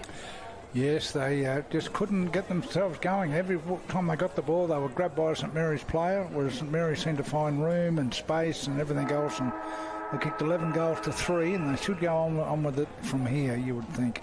So the umpire throws the ball up, and there's a big fellow, Archer. He's rucked all game for the Buffaloes, done a great job. But it didn't tell much on the scoreboard. But they're going to come forward here with a kick to the forward line. There's a chance of St Mary's once again getting numbers around the ball. They're going to rush it through, or they're going to handball. Oh, silly handball in the end. That's a strange thing to say about St Mary's defence, but it was. And a goal to number 20, I reckon that was. Yeah, Nathan, I think number 30, Nathan Stewart. Darcy Turgwin has not got up. He's down on his hands and knees and done an injury to himself. In the meantime, but a goal in the opening seconds of the third quarter for the Darwin Buffaloes, in the score now. St Mary's 11-10-76 to the Buffaloes 4-3-27. So the best possible start the Buffaloes could have wanted, Liz. Exactly. Good to see Turgwin for St Mary's up now, just throwing his arm around. I'm not sure what he did there. Still, it might be his wrist, still holding his wrist. But the Buffaloes with the first goal on the board in the third quarter. An errant handball as they go up again, and Torah once again against the big fellow Archer. He got it down, they went forward. St Mary's punch it away. The ball went into a pack. They're still contesting it here. No one's got hold of it. Stewart again with a kick, but this time it went straight to a St Mary's defender. Yeah, just looking there, trying to pick up the number. I think it's Sam Glover, so he'll kick it out of defence to Jake Tower, spills the mark. The pressure's on here, the Buffaloes. They'll come out firing. Nicky Yarran, who had the centre clearance moments ago, now getting the handball backwards, sending it into Hassan. Matt Watkins gets it to his captain, Jared Stokes. He puts it on the boot, into the goal square, punched across by a Churgwin of St Mary's. So they're having a crack here in the opening 2 minutes of the third quarter, the Buffaloes. Yes, I would say the voice of their coach, Cameron Stokes, will be ringing in their ears after the half-time brief, and they've come out a different side at this stage anyway. Darcy Churgwin bringing it in for St Mary's. A long kick evades everyone. It is Buffaloes that win the race to the ball through Hayden Brown. Now getting it to Matt Watkins. Sends it inside 50 to Jared Stokes, but the pressure there by Kieran Parnell to punch it away was fantastic. And Saints trying to work it out now through a chain of handballs. Back to Parnell, off to Dylan Lant, and another handball. They'll send it down the wing. Not the best kick in the world, but Tex Cordefa has it. Handball to Jack Lant, handball to Seth Harris, and back to Cordefa. Inside 50, no one in front of him, turns around. Jackson Calder should take a mark or kick a goal, and he does. Jackson Calder with another goal for today. He's kicked 3. Gray and I had a chat at half-time and fixed up our scorecards. So 2 in the second for Jackson Calder, 1 in the third. Yes, and they've got one of the, in fact, the goal back that... Cordefa.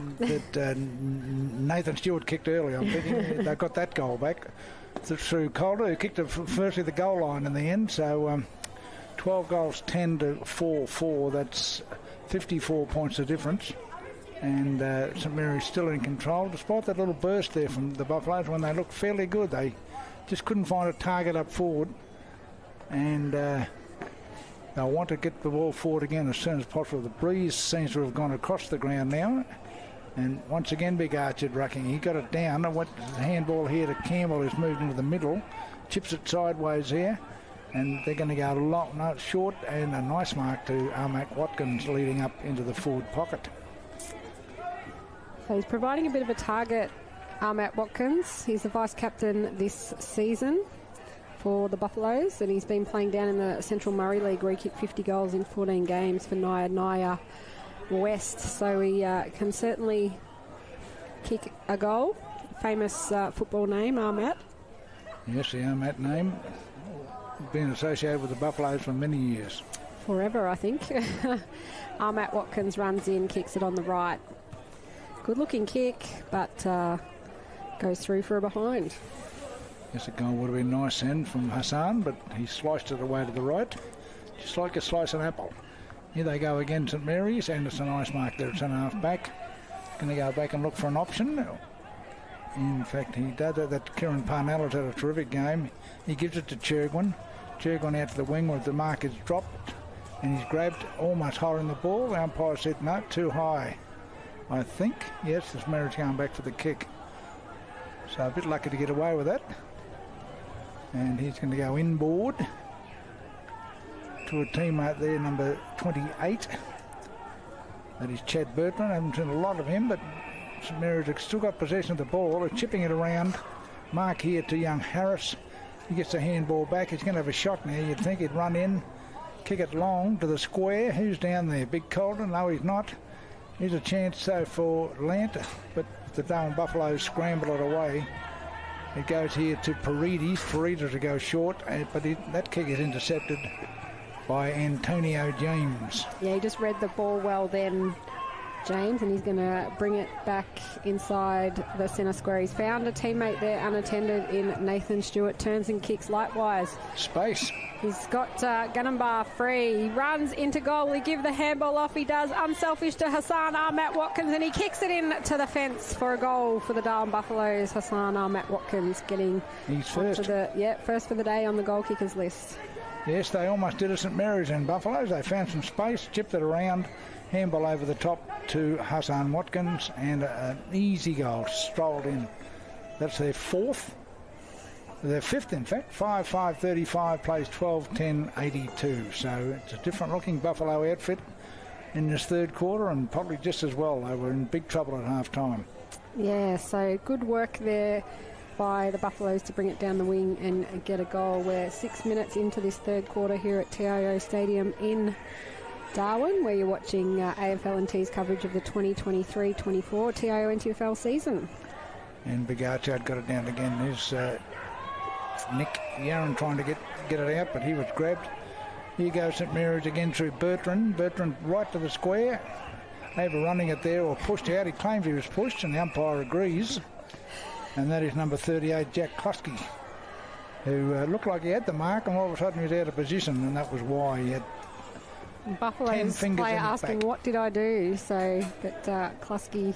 Certainly 2 hands or 10 fingers in his back did not help him. Yeah, Klusky now will have a shot on goal. Should kick this, Jack. He's kicked how many already, Liz? 2. I've got him down for 1 in the first, 1 in the second, so let's see if he's consistent. Kick 1 in the third. 1, 2 and 3. Former Sandford player Jack Klusky just walking in now, puts it on the right and looks good from here. Put it through for a goal. So he's kicked 1 in every quarter, Jack Klusky, and responds to the early charge of the Buffaloes. And that takes the lead out to 53 points.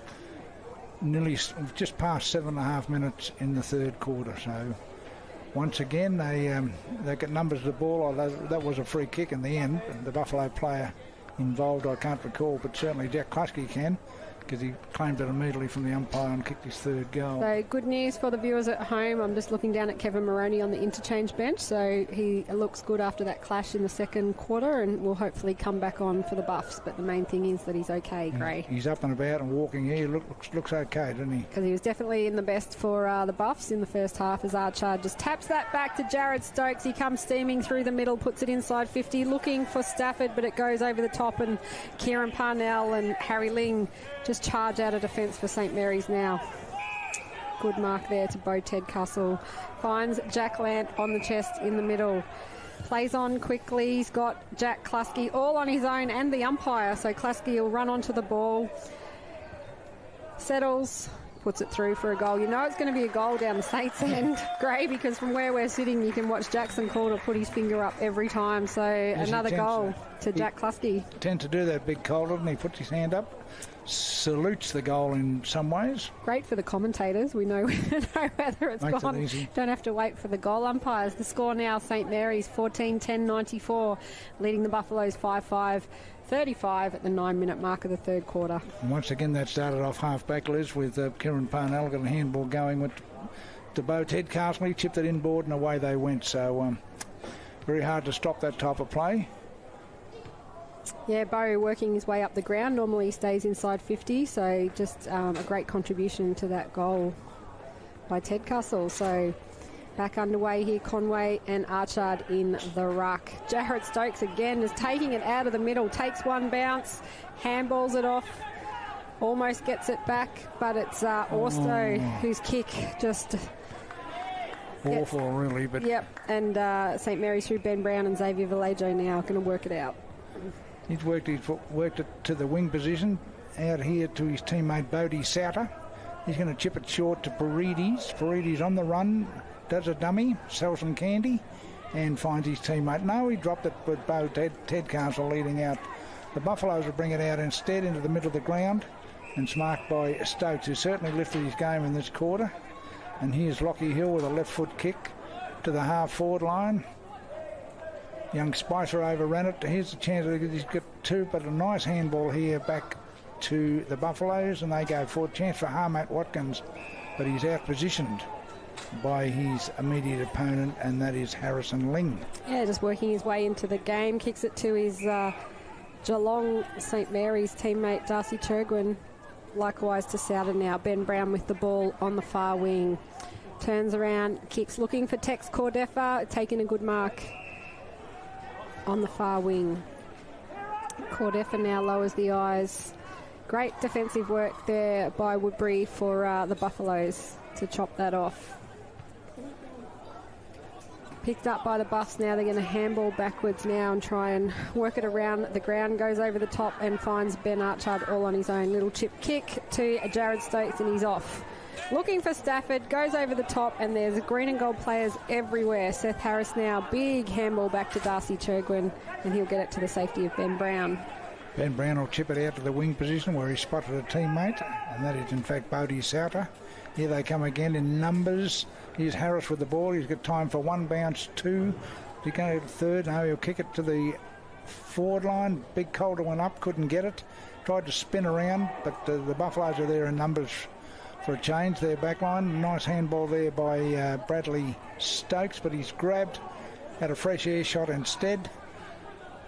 And the umpires will call for a bad. No, they're still going here. The Buffaloes will get it out. There's about 5 players behind the play who have their hands down on their knees. It's very hot out there as Archard tries to take a diving mark but spills it. Picked up by Seth Harris. He's been fantastic today, Gray. And St Mary's find Cordefa on the chest. Cordefa going to go short, is he? In fact, he is. Out here to his teammate. Oh, hit him hard. That was number 21 for St Mary's, Luke Davies, and he kicked a goal. Spun around on to kick it over his left shoulder, and a nice goal to St Mary's, Liz. That's their 15th. Yes, St Mary's 15-10-100, cracking the century. Buffalo's 5-5-35, and Luke Davies in his debut Men's Premier League game. Younger brother of Tom Davies, that is a former best and fairest for St Mary's, comes from the Lancaster Wombats down in the Kyabram District League in Country Victoria. So good debut goal to Luke Davies. Yes, the mighty Wombats. I have seen them play down in Kyabram. A very good football side. They won a lot of premierships, that's for sure. Yeah, his brother coaching them now. And here's big Archer. He's rucked all game, Liz. He has. Not a bad effort by lad. He's got his left knee strapped, and I reckon his right calf strapped as well. But former North Adelaide great. I think he spent time on Essendon's VFL list last season as Nick Yarran now out of the centre looking for Stafford, but St Mary's with the numbers. Darcy Chergwin now with a handball to a teammate there in Sam Glover, and just outnumbered there, the Buffaloes. Well, I was going to say, in fairness to Big Stafford, spoke about him not taking enough growth, but every time he goes, he's double teamed. He is. So he's certainly finding it hard to take those clunks, as they call them, the one grab marks. He looks like he's going to go in the ruck now against Conway, but as you said, yeah, he's been double teamed every time, so some clever work there by St Mary's. Conway in front now taps it down to Darcy Chergwin, who gets met front on and should get free kick. He hasn't got up in a hurry either. No, Darcy. I'm not sure why the free kick's gone to Buffaloes, but looks like young Spicer going to come back and have a shot. Good to see the Buffaloes. Nathan Stewart just checking on the St Mary's player there, and it'll be Buffaloes with a shot on goal. Yes, it's Spicer, and he goes with the left foot, and he kicked a point. He's missed it. A bad miss. Puts his face in his hands, but that's the way football goes sometimes. Not 100% correct. And St Mary's will bring it out now through Churwin, who's up and about. He goes out to half back line, and once again he's found a player in acres of space, or should I say kilometres of space. And St Mary's will chip it out into the wing. They've done this all day, Liz. They have. There's been no passengers in this St Mary's side as Sauter bounces it, runs around Buffalo's player, and he's dispossessed. Yep, and he, correct decision there by the umpire. Looks like Nick Yarran, who plays on quickly himself and almost gets dispossessed. He's going to get another handball off now to the runners, and this is what they need, the Buffaloes, but that kick doesn't come off quite as intended. Gunnabar picks it up quickly, gives it to Jared Stokes, but he's just wrapped up by St Mary's, and Kieran Parnell once again, he's done it all day, Gray, clears it out to Xavier Vallejo. Jack Klusky running through the middle, takes one bounce, takes two. He's still running, Klusky, puts it down low, goes over the top, but Cora was there at the back, can't quite take the mark, and the Buffaloes get around him to try and retrieve that ball. There's a bit of tunnel ball going on back there. No one can pick it up. It's a hot potato, Gray. It is. Young Woodbury there had about 4 grabs, and it kept bouncing out of his fingers. And here's a chance for Calder. He gets a lovely tap from a teammate, walks into an open goal. So that's his 4th, and St Mary's 16th. And how easy is that, says Jackson, as he walks back and congratulates the big fella there, Gaddafi. A lovely little tap over. I'm pretty sure it was Gaddafi who did tap the ball to him. And that's number 4 for Jackson, who's moving up the goal-kicking ranks, I'd say, within the league. He is, and his dad, Jeff, messaged me at half-time, Gray, just correcting my goal scorers. So Jackson Calder with 2 in the second, 2 in the third, has kicked 4 goals today. So hello to Jeff, Jackson's dad, who watches on every week. The score now, St Mary's 16-10, 106. Buffaloes 5-6-36, so 70 points if my maths are correct, Gray. Fantastic to know that we've got viewers around Australia. Down in the Mornington Peninsula. From Perth to the Mornington Peninsula to Queensland. The Calder family. And here's Nicky Yarran running onto the ball again. He drives it forward to the wing. There's a pack of players out there. It's a smart play there by Paridi. He's got it to Parnell. Parnell out to young Xavier Vallejo. And number 39 is Charlton Offerman, a lovely name, Charlton. And he kicks it back to Vallejo. Vallejo not knowing where to go, goes one way then the other. But his kick is intercepted here by the aptly named Antonio James for the Buffaloes. Yeah, he's looking down the field, waiting for an option to present. Archard's a bit too short, so he goes long. Looking for Nathan Stewart, but over the top, I think it's Harry Ling in the number 16 it is, as he rolls up off the ground. Ling now goes short to Jack Lant inside the centre square, asking his teammates to come forward, taking his time, but finally he's got, I think it's Seth Harris again. He's been prolific today. Harris just wheels around and puts it on the right. He's got Calder there, falls a bit short, but he gets it one-handed. He puts it on the left down low to Bo Tedcastle, and he's taken a mark about 30 metres on a slight angle in front of goal, Gray. And Mr. Calder, your boy, did very well then. He spun out of a pack, left foot short pass. He's a right-footer, didn't he, Big Jackson? But that was a lovely left foot pass. And Bo Tedcastle gets his chance to get on the board. He'd be, what, about 30, no, less than that, about 25 metres out on the slide on about a 45-degree angle. And Bo Tedcastle coming in for the traditional drop punt. Should steer this through, and he has. So that's the goal number 16 now to St Mary's. In fact, 17 is it to St Mary's? 17-10-1-1-2 to 5-6-36. And that's a lead now of 76 points. They've kicked 6 goals to 2 in another prolific quarter of running football. Yeah, he's playing great footy this season, Tedcastle. He spent time in the off-season living down in Melbourne with Xavier Clark and Laura, and playing on Richmond's VFL list, so getting some great experience and returning to the territory. Shout out to his younger brother Wes, who got picked in All-Australian in wheelchair AFL last month. Oh, fantastic. Gray, so very sporty family and a great achievement by Wes. Right, Archard and Tower resume their rivalry, and this time it went to the Buffaloes. Here's a spinning of Bradley Stokes, a thumping kick from his teammate down to the forward line, but once again St Mary's intercept, and on that occasion it was Sam Glover. He kicked it out wide to Churgwin, who's had a very good game as well. He's probably the best player on the ground, as Liz said, in young Seth Harris. And he's kicked it, a nice kick. No, he dropped the mark, number 37, Patrick Grace Long. But St Mary's has still got it through Paredes. He scrubs the ball up to the forward line. Here's a nice handball from Mitch Musgrove. And the ball ends up in the forward line. And is it a mark or out of bounds? Is the umpire going to pay there? I think he's paid it to the Buffaloes. Yeah, out of bounds. Out of bounds on the full. So the Buffaloes will bring it out from the back pocket. 20 minutes gone here in the last quarter. In the third quarter, sorry, the round 9 game between St Mary's and the Buffaloes. Remember that you're watching AFL LNT's coverage of the 23-24 season, Liz. You are, and a drop mark there to the Buffaloes. Jack Klasky working hard here to try and get that ball back. There's 4 Buffaloes around him, but he's still got the ball. Reece Matheson now comes in, handballs it out, looking for Jared Stokes, but misses the mark, and it goes back to Seth Harris. His kick goes astray through the middle, and Patch Grace Long should pick it up and get his kick away to Nate Paredes, who's unattended on the far wing. Paredes now inside 50, could have picked about 4 players there. Ted Castle drops it, but there's been a free kick paid, but it's going to go to the Buffaloes. So a free kick to Nick Yarran. Nick Yarran against his old side will take the kick, and he's right in the back pocket, and he's going to go short.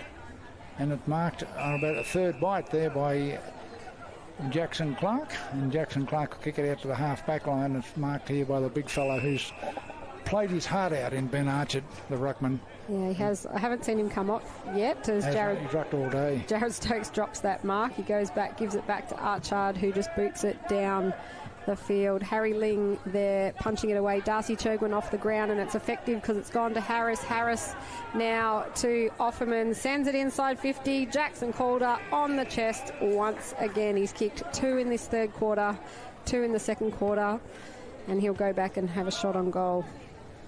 Yes, the big-chested Jackson Calder. He's a big lad.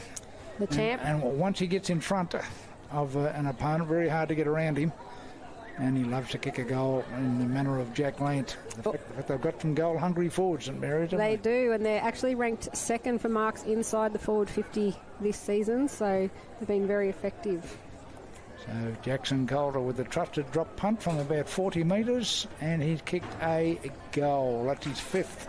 And St Mary's 18th, 18-10, 118 to 5-6-36. So I'd say they would be the premiership favourites at this stage of the season. I know it's a long way away, but they're looking very, very good. And I've got a lot of players to come back. How many changes for this game, just say, Liz? 8, I think there was 8 going into it. I was trying to count them all up, and yeah, they haven't skipped a beat, even though there's been those changes. And Jackson Calder, obviously, is becoming one of the legends of the NTFL in the last decade, because he's won premierships, he's won a Dennis Dunn leading goal kickers, and he's won a Cheney medal for best on ground in a grand final. So he's pretty much done it all.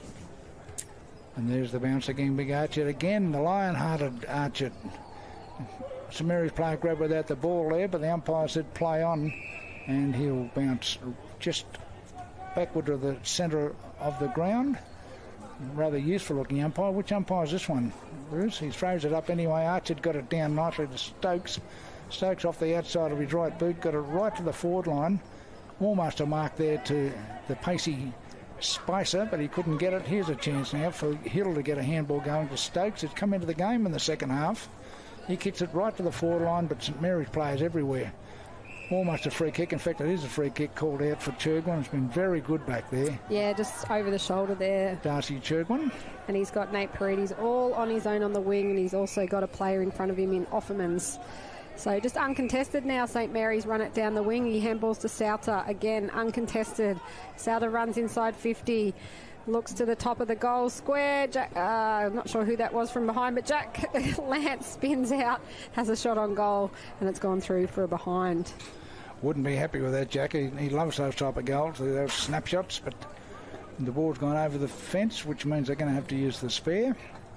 Kids are not allowed to jump the fence, and neither are the umpires. So 24 minutes have ticked over in this third quarter. It is St Mary's 18-11, 119 leading the Buffaloes 5-6, 36.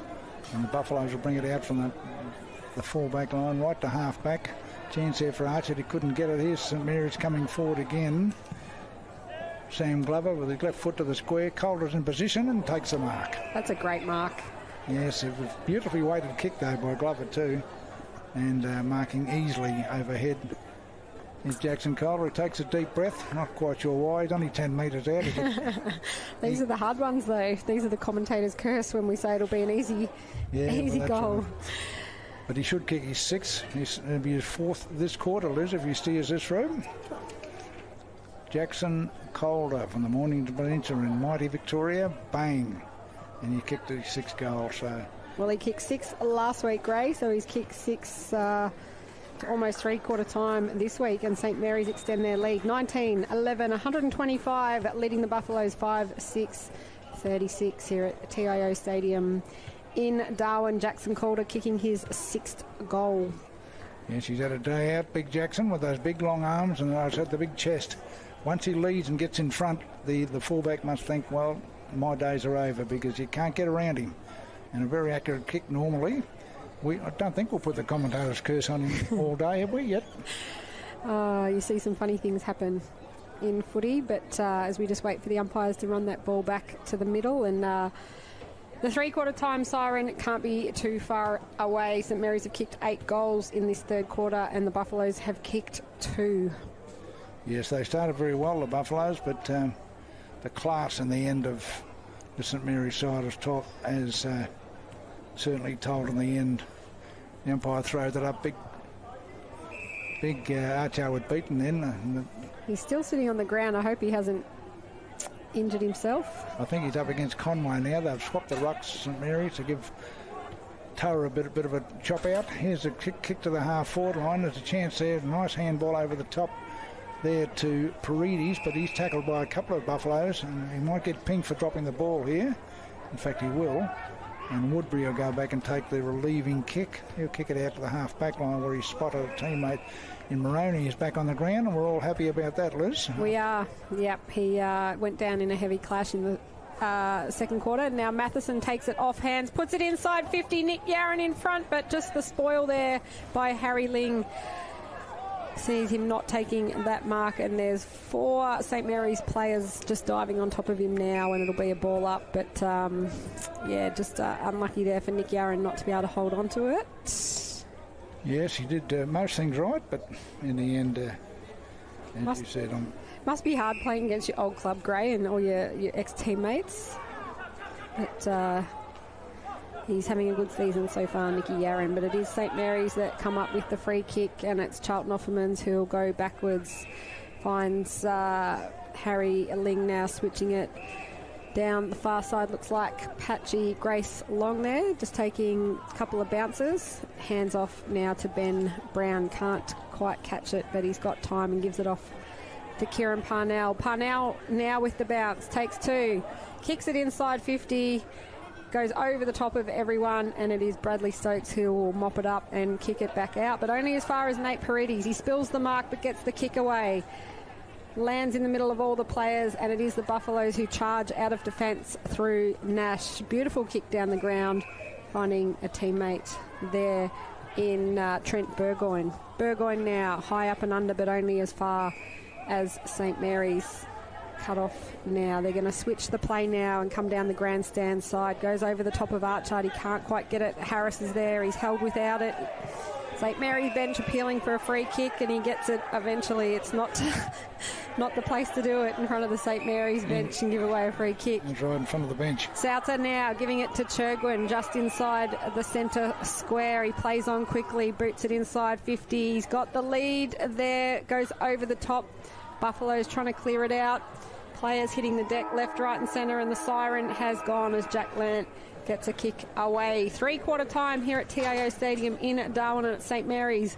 19-11, 125, leading the Buffaloes 5-6, 36. Jackson Calder, 4 goals in that quarter, Gray. Yes, 6 goals for the match, and I'm just checking, 33 for the season now, so he's the leading goal kicker in the competition. And St Mary's are running away with this. They're leading by 89 points, 19-11 to 5-6. Plenty of the ball in, plenty of wide open spaces, terrific use of the football, and a potent forward line, and a very stingy, tight back line as well, Liz. We'll go to the 3-quarter time break and be back for the final quarter after these messages. Kazali's Palmerston Club. Come and check out our cafe, open 7 days a week. Our kids club is open Wednesday to Sunday nights, including weekend lunchtime.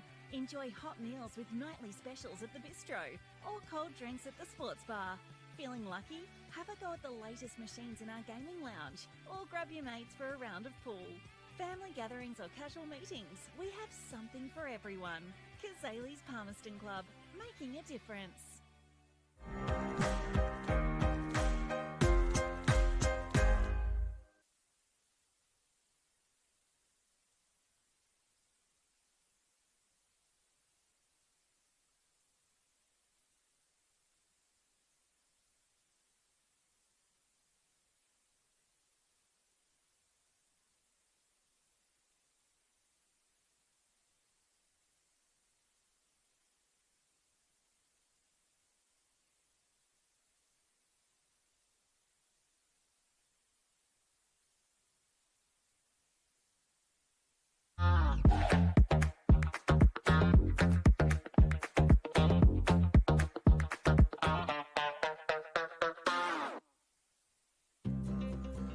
Love exploring the territory? If you do, it's good to know that with TIO Comprehensive Car Insurance, if you have an accident covered by your policy, we're here to help with the reasonable costs of towing, as well as your additional emergency accommodation and travelling costs. So get out there and explore. Get a quote today. TIO, we're for Territorians.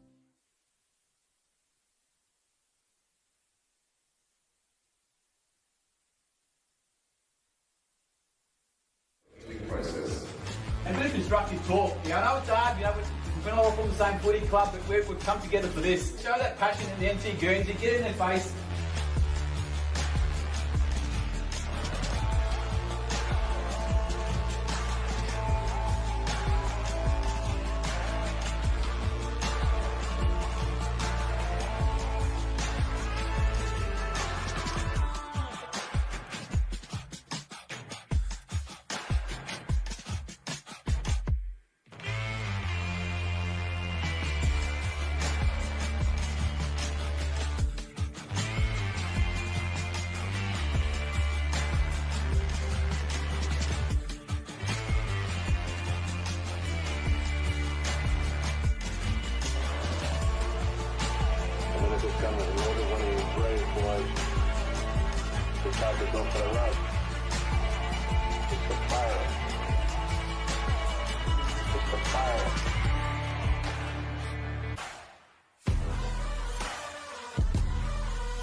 Here at TIO Stadium in Darwin.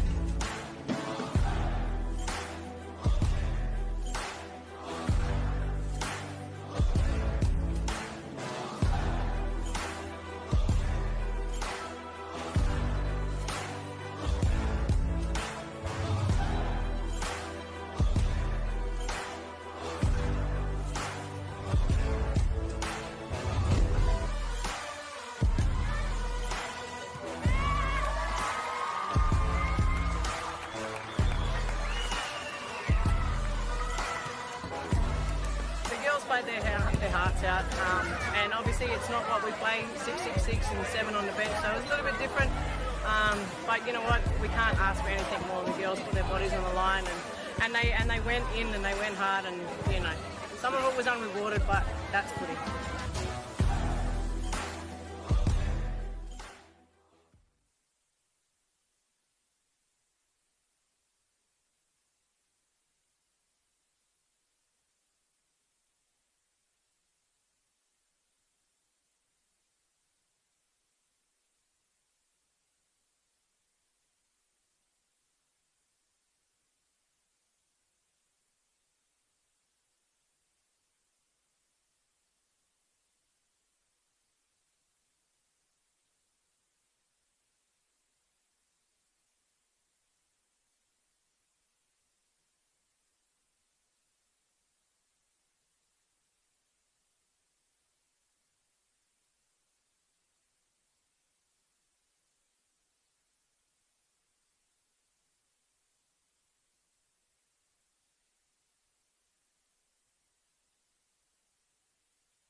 Welcome back to TIO Stadium in Darwin for the final quarter of this round 9 Men's Premier League game between the Buffaloes and St Mary's. And Jackson Calder has kicked 6 goals to three-quarter time, which we've told, a little birdie told us in the three-quarter time break, brings his career total to 1,000 goals. So some great work by Jackson Calder. It is St Mary's 19-11, 125, leading the Buffaloes 5-6-36. Gray Morris, your thoughts going into this last quarter? Well, it's a case of two sides. I mean, do the Buffaloes sit down and get thrashed, or do they have a go in this last quarter? And do St Mary's go on with it and get another percentage booster? Because they're doing everything right, and with Calder on fire down there, they'll probably look for him a little bit more in this quarter, I'd reckon. So Buffalo's Archard winning the tap, hitting the deck. They're trying to get it out through Nick Yarran, but he's tackled heavily, and St Mary's turn it over. Seth Harris now just running through the middle, putting it on the boot, looking for Cordefa, but he's double teamed. Off hands now, the ball, and St Mary's with a goal within the first 15 seconds of this final quarter. Just trying to pick up who the player is, if we can get the camera over to him, and St Mary's with a goal, Gray. Nice snap here within half a minute of the last quarter, so it's obvious what St Mary's' intentions are in this last quarter is to go on with it and build their percentage. But a nice left foot snap there from the left forward pocket. We're still trying to pick him up. I think it is. He's gone back to the wing, or not sure if it was further up the ground. I think it might be. We'll find out. We'll come back to you. But anyway, the most important thing is it's St Mary's 20th goal, and they lead by 95 points in the battle of the old rival. So certainly a big win here for St Mary's against the Buffaloes. And up they go again as big Archard is still rucking, or look like he's having a spell at last. Yeah, I think he's in there, but he's worked hard today for the Buffaloes, and he's come down heavily a number of times. So he's definitely my best for the Buffaloes. Archard as he taps it out again to Matheson. Matty Campbell with it now. You go, Gray. Here's Campbell to the half forward line. The nice mark here to number 33, and he chips it in there to Matheson. We haven't seen a lot of him. Trent Burgoyne, 33 for the Buffaloes. Peter Burgoyne's a boy, of course. He wants the handball back, but he didn't get it. Almost pink for dropping the ball there was a Buffalo. What are they going to do here, St Mary's? Bo Tedcastle got pushed out of the road, and they go in after it again. There's nearly a bit high there on number 39, Charlton Offermans. But the Buffaloes will get to the full forward line, nearly a mark. In fact, it's a free kick, I think, to Hassan Ahmad Watkins. Yeah, there's a bit of a scuffle on after that tackle by Matty Campbell and a big group of players off the ball, but Buffaloes should get by the screen. Yeah. Buffaloes should get the free kick now to Hassan Ahmad Watkins. Yes, and he'll go back and should kick this goal. As they break it up in the middle. Hassan, he's kicked one today in the third quarter. There's a slight disturbance, breaks up. And he's going back for their sixth goal. In fact, it'll be his second, won't it? Ahmad Watkins from a free kick. And he steers it through. Churgwin waved his arms, but he knew he didn't have much hope of preventing that goal. So number 6 to Darwin, they're 6-6-42. And they trail St Mary's 20 goals, 11, 131. Just getting back to Jackson Calder there, Liz. 1,000 goals in his career, which includes Victoria. Queensland. He played in our premiership for the Cairns City Lions with Aaron Davey and big Ryan Smith from St Mary's. Right. And he's played for St Mary's and plays down on the Mornington Peninsula. So 1,000 career goals is a great achievement. But Hassan Ahmad Watkins with the goal there by the Buffaloes. By the Buffaloes, yeah, to get them back to within 89 points. St Mary's 20-11, 131, leading the Buffaloes 6-6-42. And here's a chance for Matheson to get a handball going for the Buffaloes to Campbell. Campbell throwing himself around, but he's grabbed by about 2 or 3 Saints. There's Paredes with a chip kick to young Valaja. He goes off the ground. Here's a chance now for St Mary's to get a bit of a scramble. No, he's grabbed himself, nearly dropping the ball. The umpire said play on. Here's Woodbury for Buffaloes, tapping it on. But Valaja outsmarts him with a clever handball out of Souter. Souter goes into the middle where he spotted a teammate. Quick handball and a nice kick. Unusual kick off the ground, but it was effective. Or was it? Because the Buffaloes have got it and they go forward And that he's intercepted. Looked like a free kick of some sort to the Buffaloes, Liz. Yeah, over the shoulder by Mitch Musgrove. So Trent Burgoyne spins around looking for Hassan Matt Watkins. He can't quite trap it, but gets a quick handball off. Misses Jared Stokes, but Stokes goes back and picks it up, puts it on the right. Daniel Stafford is there, but a big punch away by Davies from St Mary's. Buffalo still trying to get it inside 50, but St Mary's pick it up, and a low handball will just trickle across the line, right on the 50-metre line inside the Buffaloes' attack. Yeah, so a big win coming up for St Mary's. This will be their 6th in a row, I reckon. Yeah, they lost the first game of the season, and they were 35 points down in the third quarter in their second game, and somehow fought back against Waratahs and really changed the trajectory of their season. They could have been 2-0. They could have been, yeah, easily. The ball being contested on the Buffaloes half-forward line, but St Mary's get a nice handball out here, and here they come with their running game again. They break a tackle. Here's Musgrove with a handball. Lant one off the ground. Did he kick it out in the full? No, but they're appealing for deliberate. Or deliberate, yes. And Matheson over there. So, yes, we're just going through the motions a little bit now. The result of this game well and truly in hand. And the boundary umpire will spin the football back into play. And the two opposing ruckmen who have done it most of the day, Liz, and that is Ben Archer, who got the tap, and his immediate opponent, Jake Tower from St Mary's. The ball still being contested, but there's a free kick picked out here for Darwin. The handball went nowhere.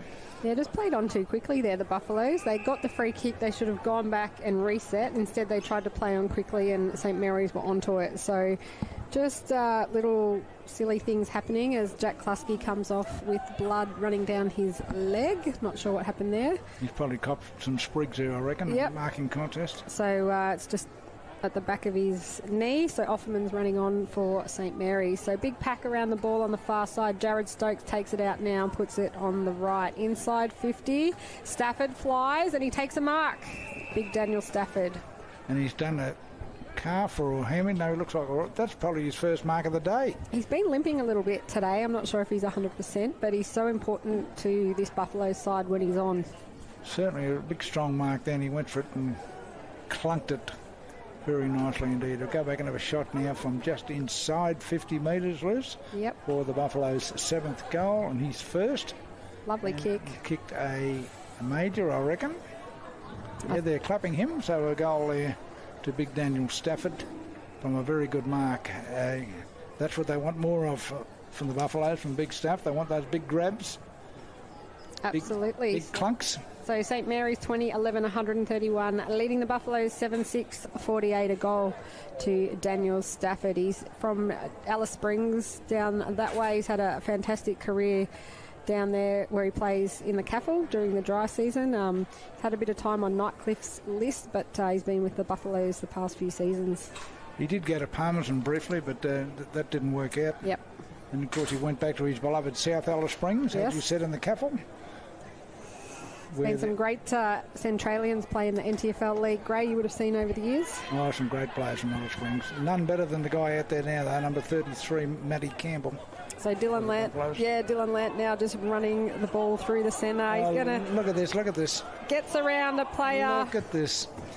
Has a shot on goal, but it's gone through for a goal. So Dylan Lanny wanted that, Gray. He took it out of the centre and finished it off, the captain of St Mary's. That's why he's a reigning Nichols medalist and, of course, first-year captain of the great St Mary's side. So he's having a terrific year, Dylan.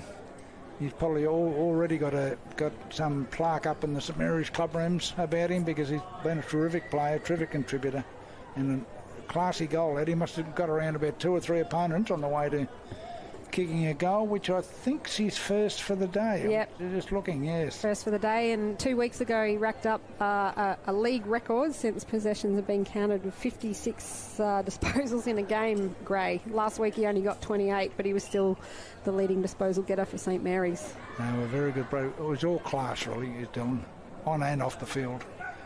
Here they come, the Buffaloes, with a handball backwards here and a kick forward by Matheson. Where's the ball going? It's at the half-forward line. Working hard for the ball there is number 35, your boy, Bradley Gunnumbar, but picked up by Seth Harris. His handball was intercepted, though, by Tyrese Raymond, and now Stokes gets it down, but Matty Campbell, the ball just beats him across the line there. Yes, you're right. Matty Campbell wearing a 23 instead of his traditional 33, but gee, there's been great players, you said, from Alice Springs. What about the great DJ Darryl White? Yes. With the Brisbane Lions and also the Darwin Buffaloes. Mm-hmm. It just goes on and on. There's been some terrific players from down there. There has, and the community league down there is so exciting as well. So a ball in now. Archer just taps it across the back. St Mary's wrapping it up there through Bertrand, but Buff's getting it inside 50, looking for Matty Campbell. He can't take it, and they try and push it forward, but Darcy Churgwood in the back line just boots it out of defence for St Mary's. Goes over the top. Tex Cordefa gets the hands off to the runners. They're looking to get it inside 50 now. They've got 4 St Mary's players onto the one Buffalo. Nate Paredes gets it, takes his time, little chip kick, hits up a teammate in Harry Ling, I think it is, and he'll go back and have a shot on goal. Spot on there, Liz, when you said he takes his time. He had plenty of time, measured up and chipped it across to a teammate. And he could have kicked it to 4 or 5 people. They were all free. They were all lining up, weren't they, really? Everyone wants a goal. And it's Harrison Ling, as you said, from the Geelong district. Yeah, he plays for St Mary's. It's his second season up here for the St Mary's of the NTFL variety. Puts it on the right. And the goal umpire doesn't move, so a goal to Harrison Ling in this fourth quarter, and all the players run to get around him. So another goal for St Mary's. 22-11, 143, leading the Buffaloes 7-6-48, so almost a 100-point margin, Gray. And Harrison Ling, he becomes his side's 10th goal kicker in a score of 22 goals, 11. And I wonder, you being a Geelong supporter like yourself, whether he's any relation to Cameron Ling. Yeah, it's a fair question when you're both from the Geelong area. I've never asked him that. Well, next time you do bump into him and say, look, I've got a Geelong supporter, I want to know whether he's related to the great Cameron. The umpire will get it going again here. We're going 11 and a half minutes, Liz, and it's a 95-point margin. Someone might even text me, Gray, message me the answer to that, hopefully before the end of the game, as the Buffaloes clear it out now. The flyer there for Buffs was Orsto, but good work there by Ben Brown. Orsto wraps him up, though. I think it's Matty Campbell that ran in there. And now Matheson kicks backwards, and it's chopped off by Offermans. And here we go. The St Mary's, he grabs that kick, though, to the half-forward line, but there's still a St Mary's player on the end of it. And he'll go around, and that's number 19. He kicks it to the forward pocket, over the head there of Antonio James, but he gets it back from a rebound from Moroney, Kevin Moroney's back pocket player. And he didn't find the teammate, went over the head there of Bradley Stokes. Here's a chance there, though, for Saints. They dropped the mark on that occasion with your man Offermans. And what's happened here, the umpire's called it back, and he's going to give a free kick to Bradley Stokes at centre half back, Liz. Yeah, so Stokes kicks it to his brother and captain Jared. Little chip kick by Jared now. Finds Clark a handball, though. Matheson surrounded, gets it back to Jared. Stokes takes a bounce. He weaves through traffic, chucks it on the boot, and that looks like a goal to Jared Stokes from outside 50. What a great captain's goal, but too little too late for the Buffaloes. The score, St Mary's 22-11, 143. The Buffaloes 8-6-54. Yeah, that's Jared Stokes' first goal of the day. He hasn't given up running and trying to get his side going. Certainly it's been a captain's game from him, but they've just been overpowered by very classy St Mary's. St Mary's have got so many options out there, Liz. They can run it from the back line, they can run it from right in the back pocket, they can run it through the middle. They just use it so well. And I'm just watching the man in pink in the middle, Stephen Stokes, who was Tubby Stokes, yeah, absolute legend of NTFL footy. Great player until he injured his knee in about the 95 season, I reckon. They carried him off major operation. That was the end of his career, but a great player. Nichols medalist. Won the Nichols medal, yep. So St Mary's with the clearance now. Inside 50, Cordefa's there, but a mark to Bradley Stokes. A good mark. He's giving away a bit of height there, Bradley, but a good overhead mark. Centres it now to Matheson, the former Brisbane Lion. Matheson just slowing it down, chips it to Maddie Campbell in the middle.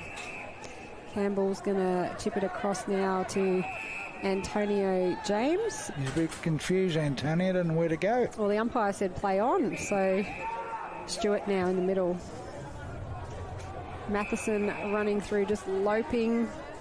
Kick doesn't go to anyone in particular, and Brown is there for St Mary's. Stafford now picks it up, handballs it sideways. Players converge. Hassana, Matt Watkins gets it back to Stafford. He kicks another goal for the Darwin Buffaloes. Some great work there by Daniel Stafford, his second of this final quarter. Yes, used the outside of his boot from a nice handball from Matt Watkins, and he's brought up the Buffaloes' 9th goal, his second. But they still trail by 83 points. So it's been a disappointing afternoon for the Buffaloes, who played reasonably well against Waratahs last week after quarter time, but this time a 6-0 first quarter, and they've been playing catch-up football ever since.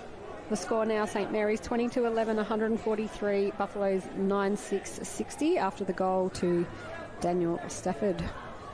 Big Stafford, yeah, number 25. And I've called this a few times, Liz. It's going to be Archer up against Jake Tower. All day.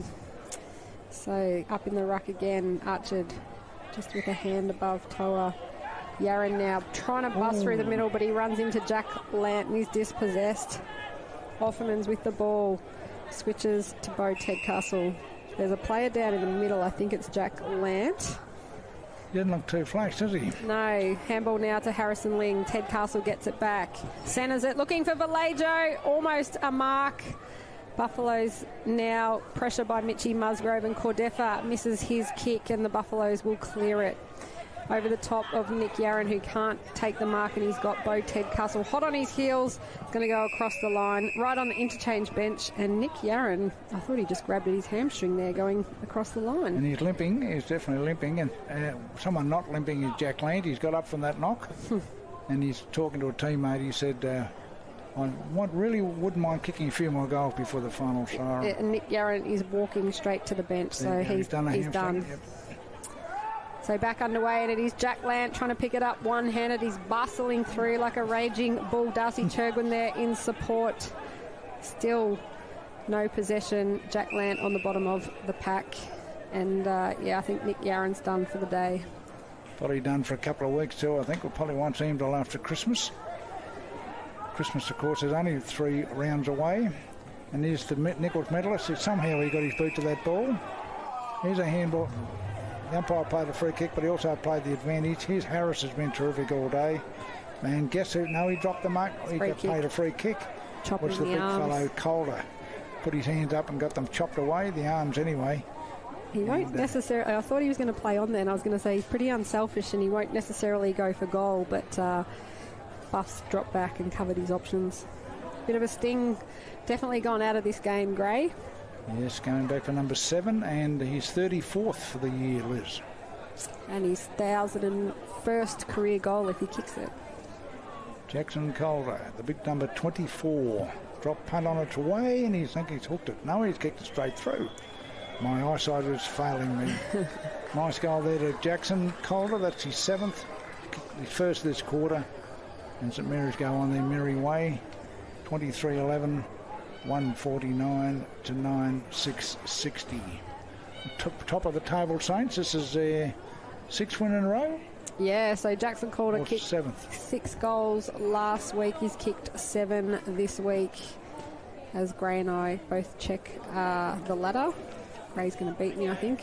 Got the quick fingers. St Mary's 23-11, 149, leading the Buffaloes 9-6. 60 here at TIO Stadium in Darwin. It's the 18-minute mark of the final quarter. Ray's going to give us an update. No, I was right. It'll be their 7th win in a row, St Mary's. So this will be their 7th win. So they've taken to 28 points. And, of course, I've got Waratahs and Nycliffe to play next. So Jack Lant clears it out of the centre, hits Mitch Musgrove on the chest inside 50. Goes back. He's got options everywhere. Players screaming with arms. Seth Harris all on his own. Matheson running back.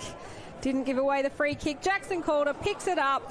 Kicks his 8th goal of the day. Jackson Calder with another goal for St Mary's. Yes, and I'm sure that'll please his family way down in freezing the Mornington Peninsula. And another goal to Calder, and that's his 8th for the game, as you said, Liz, and that takes them to a 95-point lead, St Mary's, over their old rivals, which is a great result for them, not so good for the Buffaloes. 24-11, 155. St Mary's leading the Buffaloes 9-6-60 at the 19.5-minute mark of this final quarter. Jackson Calder on fire with 8 goals. Should also lift their percentage over 200 too, which is a terrific record.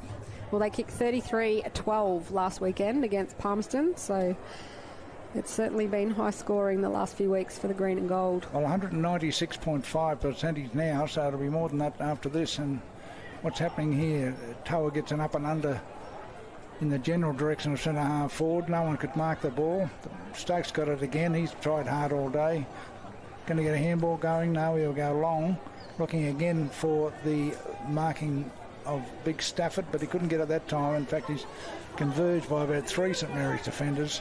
He's been double teamed all day.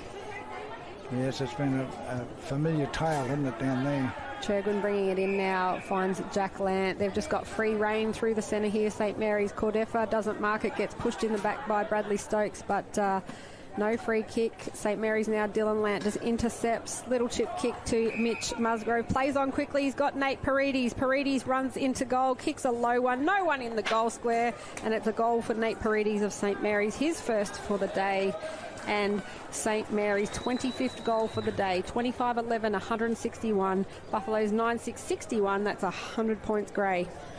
Yes, another goal to the St Mary's machine. It's a 100-point lead, as you said. That nice round figures, that, isn't it? Nate Paredes, of course, this time last week was watching his partner Daniel Ponta lose a very tight preliminary final to North Melbourne, but he's certainly going to be on the winning side on this occasion. And congratulations to Danielle. She was picked All-Australian grey in the AFLW. Always been a terrific footballer, Danielle, and she's now gaining some reward. So back in the middle, and it is Archard that wins it down. Dylan Lant over the ball. He's wrapped up there. Umpire letting it go.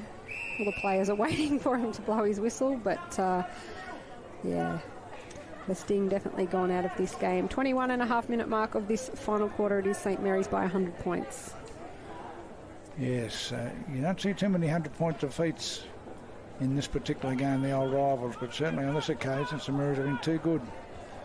Grabbed, is there a free kick in that? No, the umpire said play on, left foot kick to the forward line.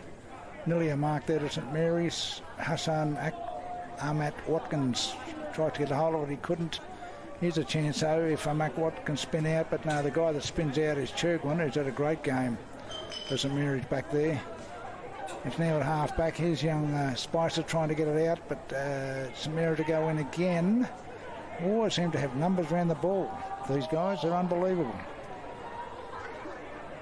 And the ball being forced out of bounds in the back pocket. Campbell calling for deliberate, but the umpire said no, it was forced out. Well, we're getting near to the end of this game. Gray, who are some of your better players today? Oh, St Mary's, you can't go past young Harris, probably at his best game at league level for St Mary's. Been terrific. Calder, of course, with his bag of goals. Quite sure how many he's got. Well, he's got 8. 7 right. Yeah, he's got 8. Yeah, yep. I've got him for 7. I missed one there something. Jack Kluski's been very good down forward line too. Dylan Lance come into the game. And of course, I said Churgwin down back has been terrific. So, you really can't find a player who's done nothing out there for St Mary's. They've all done something. Agree. As Buffs regain possession in the middle, little chip kick. And the Buffaloes, of course, this fellow's taken a mark. Archer's been very, very good, as has young Spicer. And, of course, their skipper, Jared Stokes, has tried hard all day. He has, as a high ball goes into the Buffs forward line, punched away. Reece Matheson with the handball. Kieran Parnell doesn't quite take it away, but gets a little handball out ahead of a teammate. Picked up by Bradley Stokes. Handballs to teammate there in Orsto, who left it behind now. No one can maintain possession. It's been that type of game, isn't it? It has. Oh, there's been a high tackle there, so Buffs will get a free kick. There's been a lot of where they get their hands to the ball but drop it. Yep. There was a lot of heads over the ball then, and very tired bodies at the end of a long game. One of the quarters went for half an hour, so Buffs come up with a free kick. Of course, Saints have kicked another 6 goals this quarter, and Buffalo's 4, so there's been 10 goals kicked this quarter, so don't be surprised if we go another 30 minutes loose. Well, it's Nathan Stewart who's come up with the ball. He kicked one in the second, one in the third. He's worked hard for the Buffs today, and he'll have a shot from about 40 metres out. Yes, Nathan Stewart was very good in the game against Southern Districts a couple of weeks ago out at Gazali's Arena of all places. Stewart runs in, puts it on the right.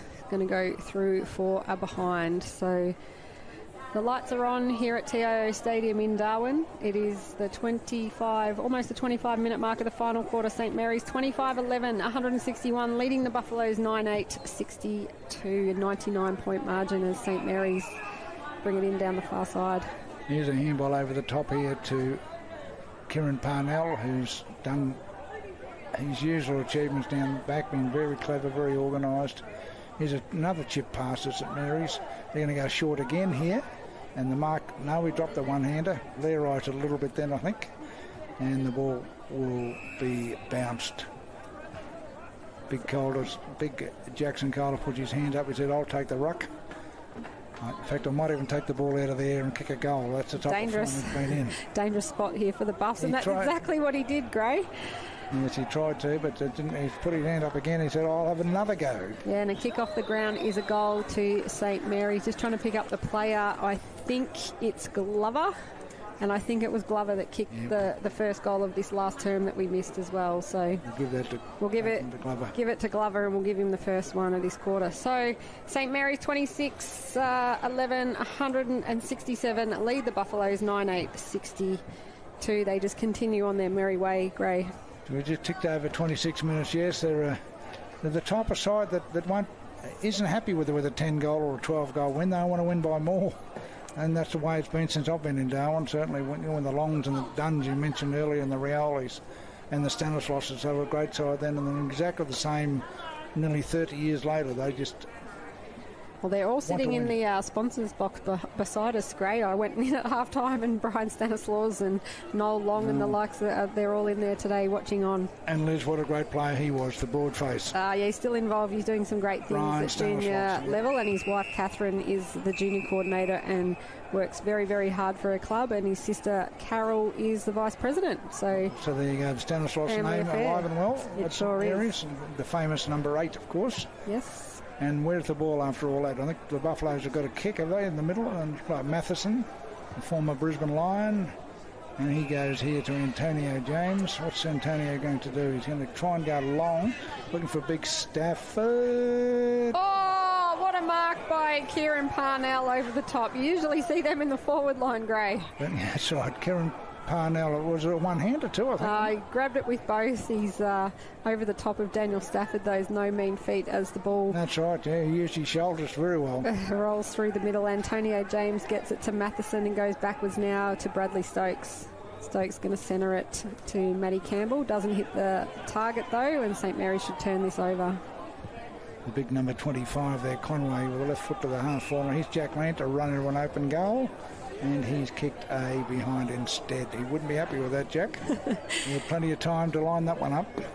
26-12, 168 to 9-8, 62. So Nash to bring it in now for the Buffaloes. Not sure where to go. St Mary's have locked his options down. Little kick over the top of Vallejo. Just gets a hand to it and doesn't allow Buffs to mark it. Great pressure. Xavier Vallejo is going to force them across the line. Great work by Xavier Vallejo there, Gray.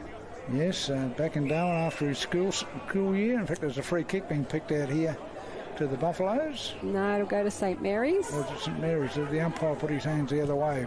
So Seth Harris plays on quickly. Jackson Calder, top of the goal square. He's going to have a shot on goal after the siren for his 9th goal of this game, Gray, and we could almost pencil this one in. Yes, there'll be no commentator's curse with Jackson. He's only 10. He's right on the 10-metre line, isn't he? To line up the traditional drop punt. The boy from the Mornington Peninsula goes bang, And the game is all over. 27-12, 174 to 9-8-62. Liz, a percentage booster for St Mary's. Huge win for St Mary's, and especially coming off last week's big win. As you said, the final score 27-12, 174 to the Buffs, 9-8-62. Jackson Calder finishing with a goal on the siren and 9 goals. Fantastic today, and Gray gave us his best earlier in Seth Harris, Darcy Turgwin, Jack Kluski, Dylan Lant, Kieran Parnell and Jackson Calder. Ben Archard fantastic for the Buffs. Gray tried hard all day. He did. He worked his butt off, the big fellow, and certainly with young Spicer dropped out of the game a little bit after half time. And of course their hard-working, big trying skipper Jared Stokes. He sure did. Well, thank you, Gray, for joining the call today. Fantastic to have you in here. And my name's Liz Cruz, and thank you for watching AFL NT's coverage of the 2023-24 TIO NTFL Men's Premier League competition, where we've seen St Mary's take a big win over the Buffaloes in round 9. Stay tuned for the next game, which will be Waratah and Nightcliff, and enjoy the rest of your weekend. Okay, all the best.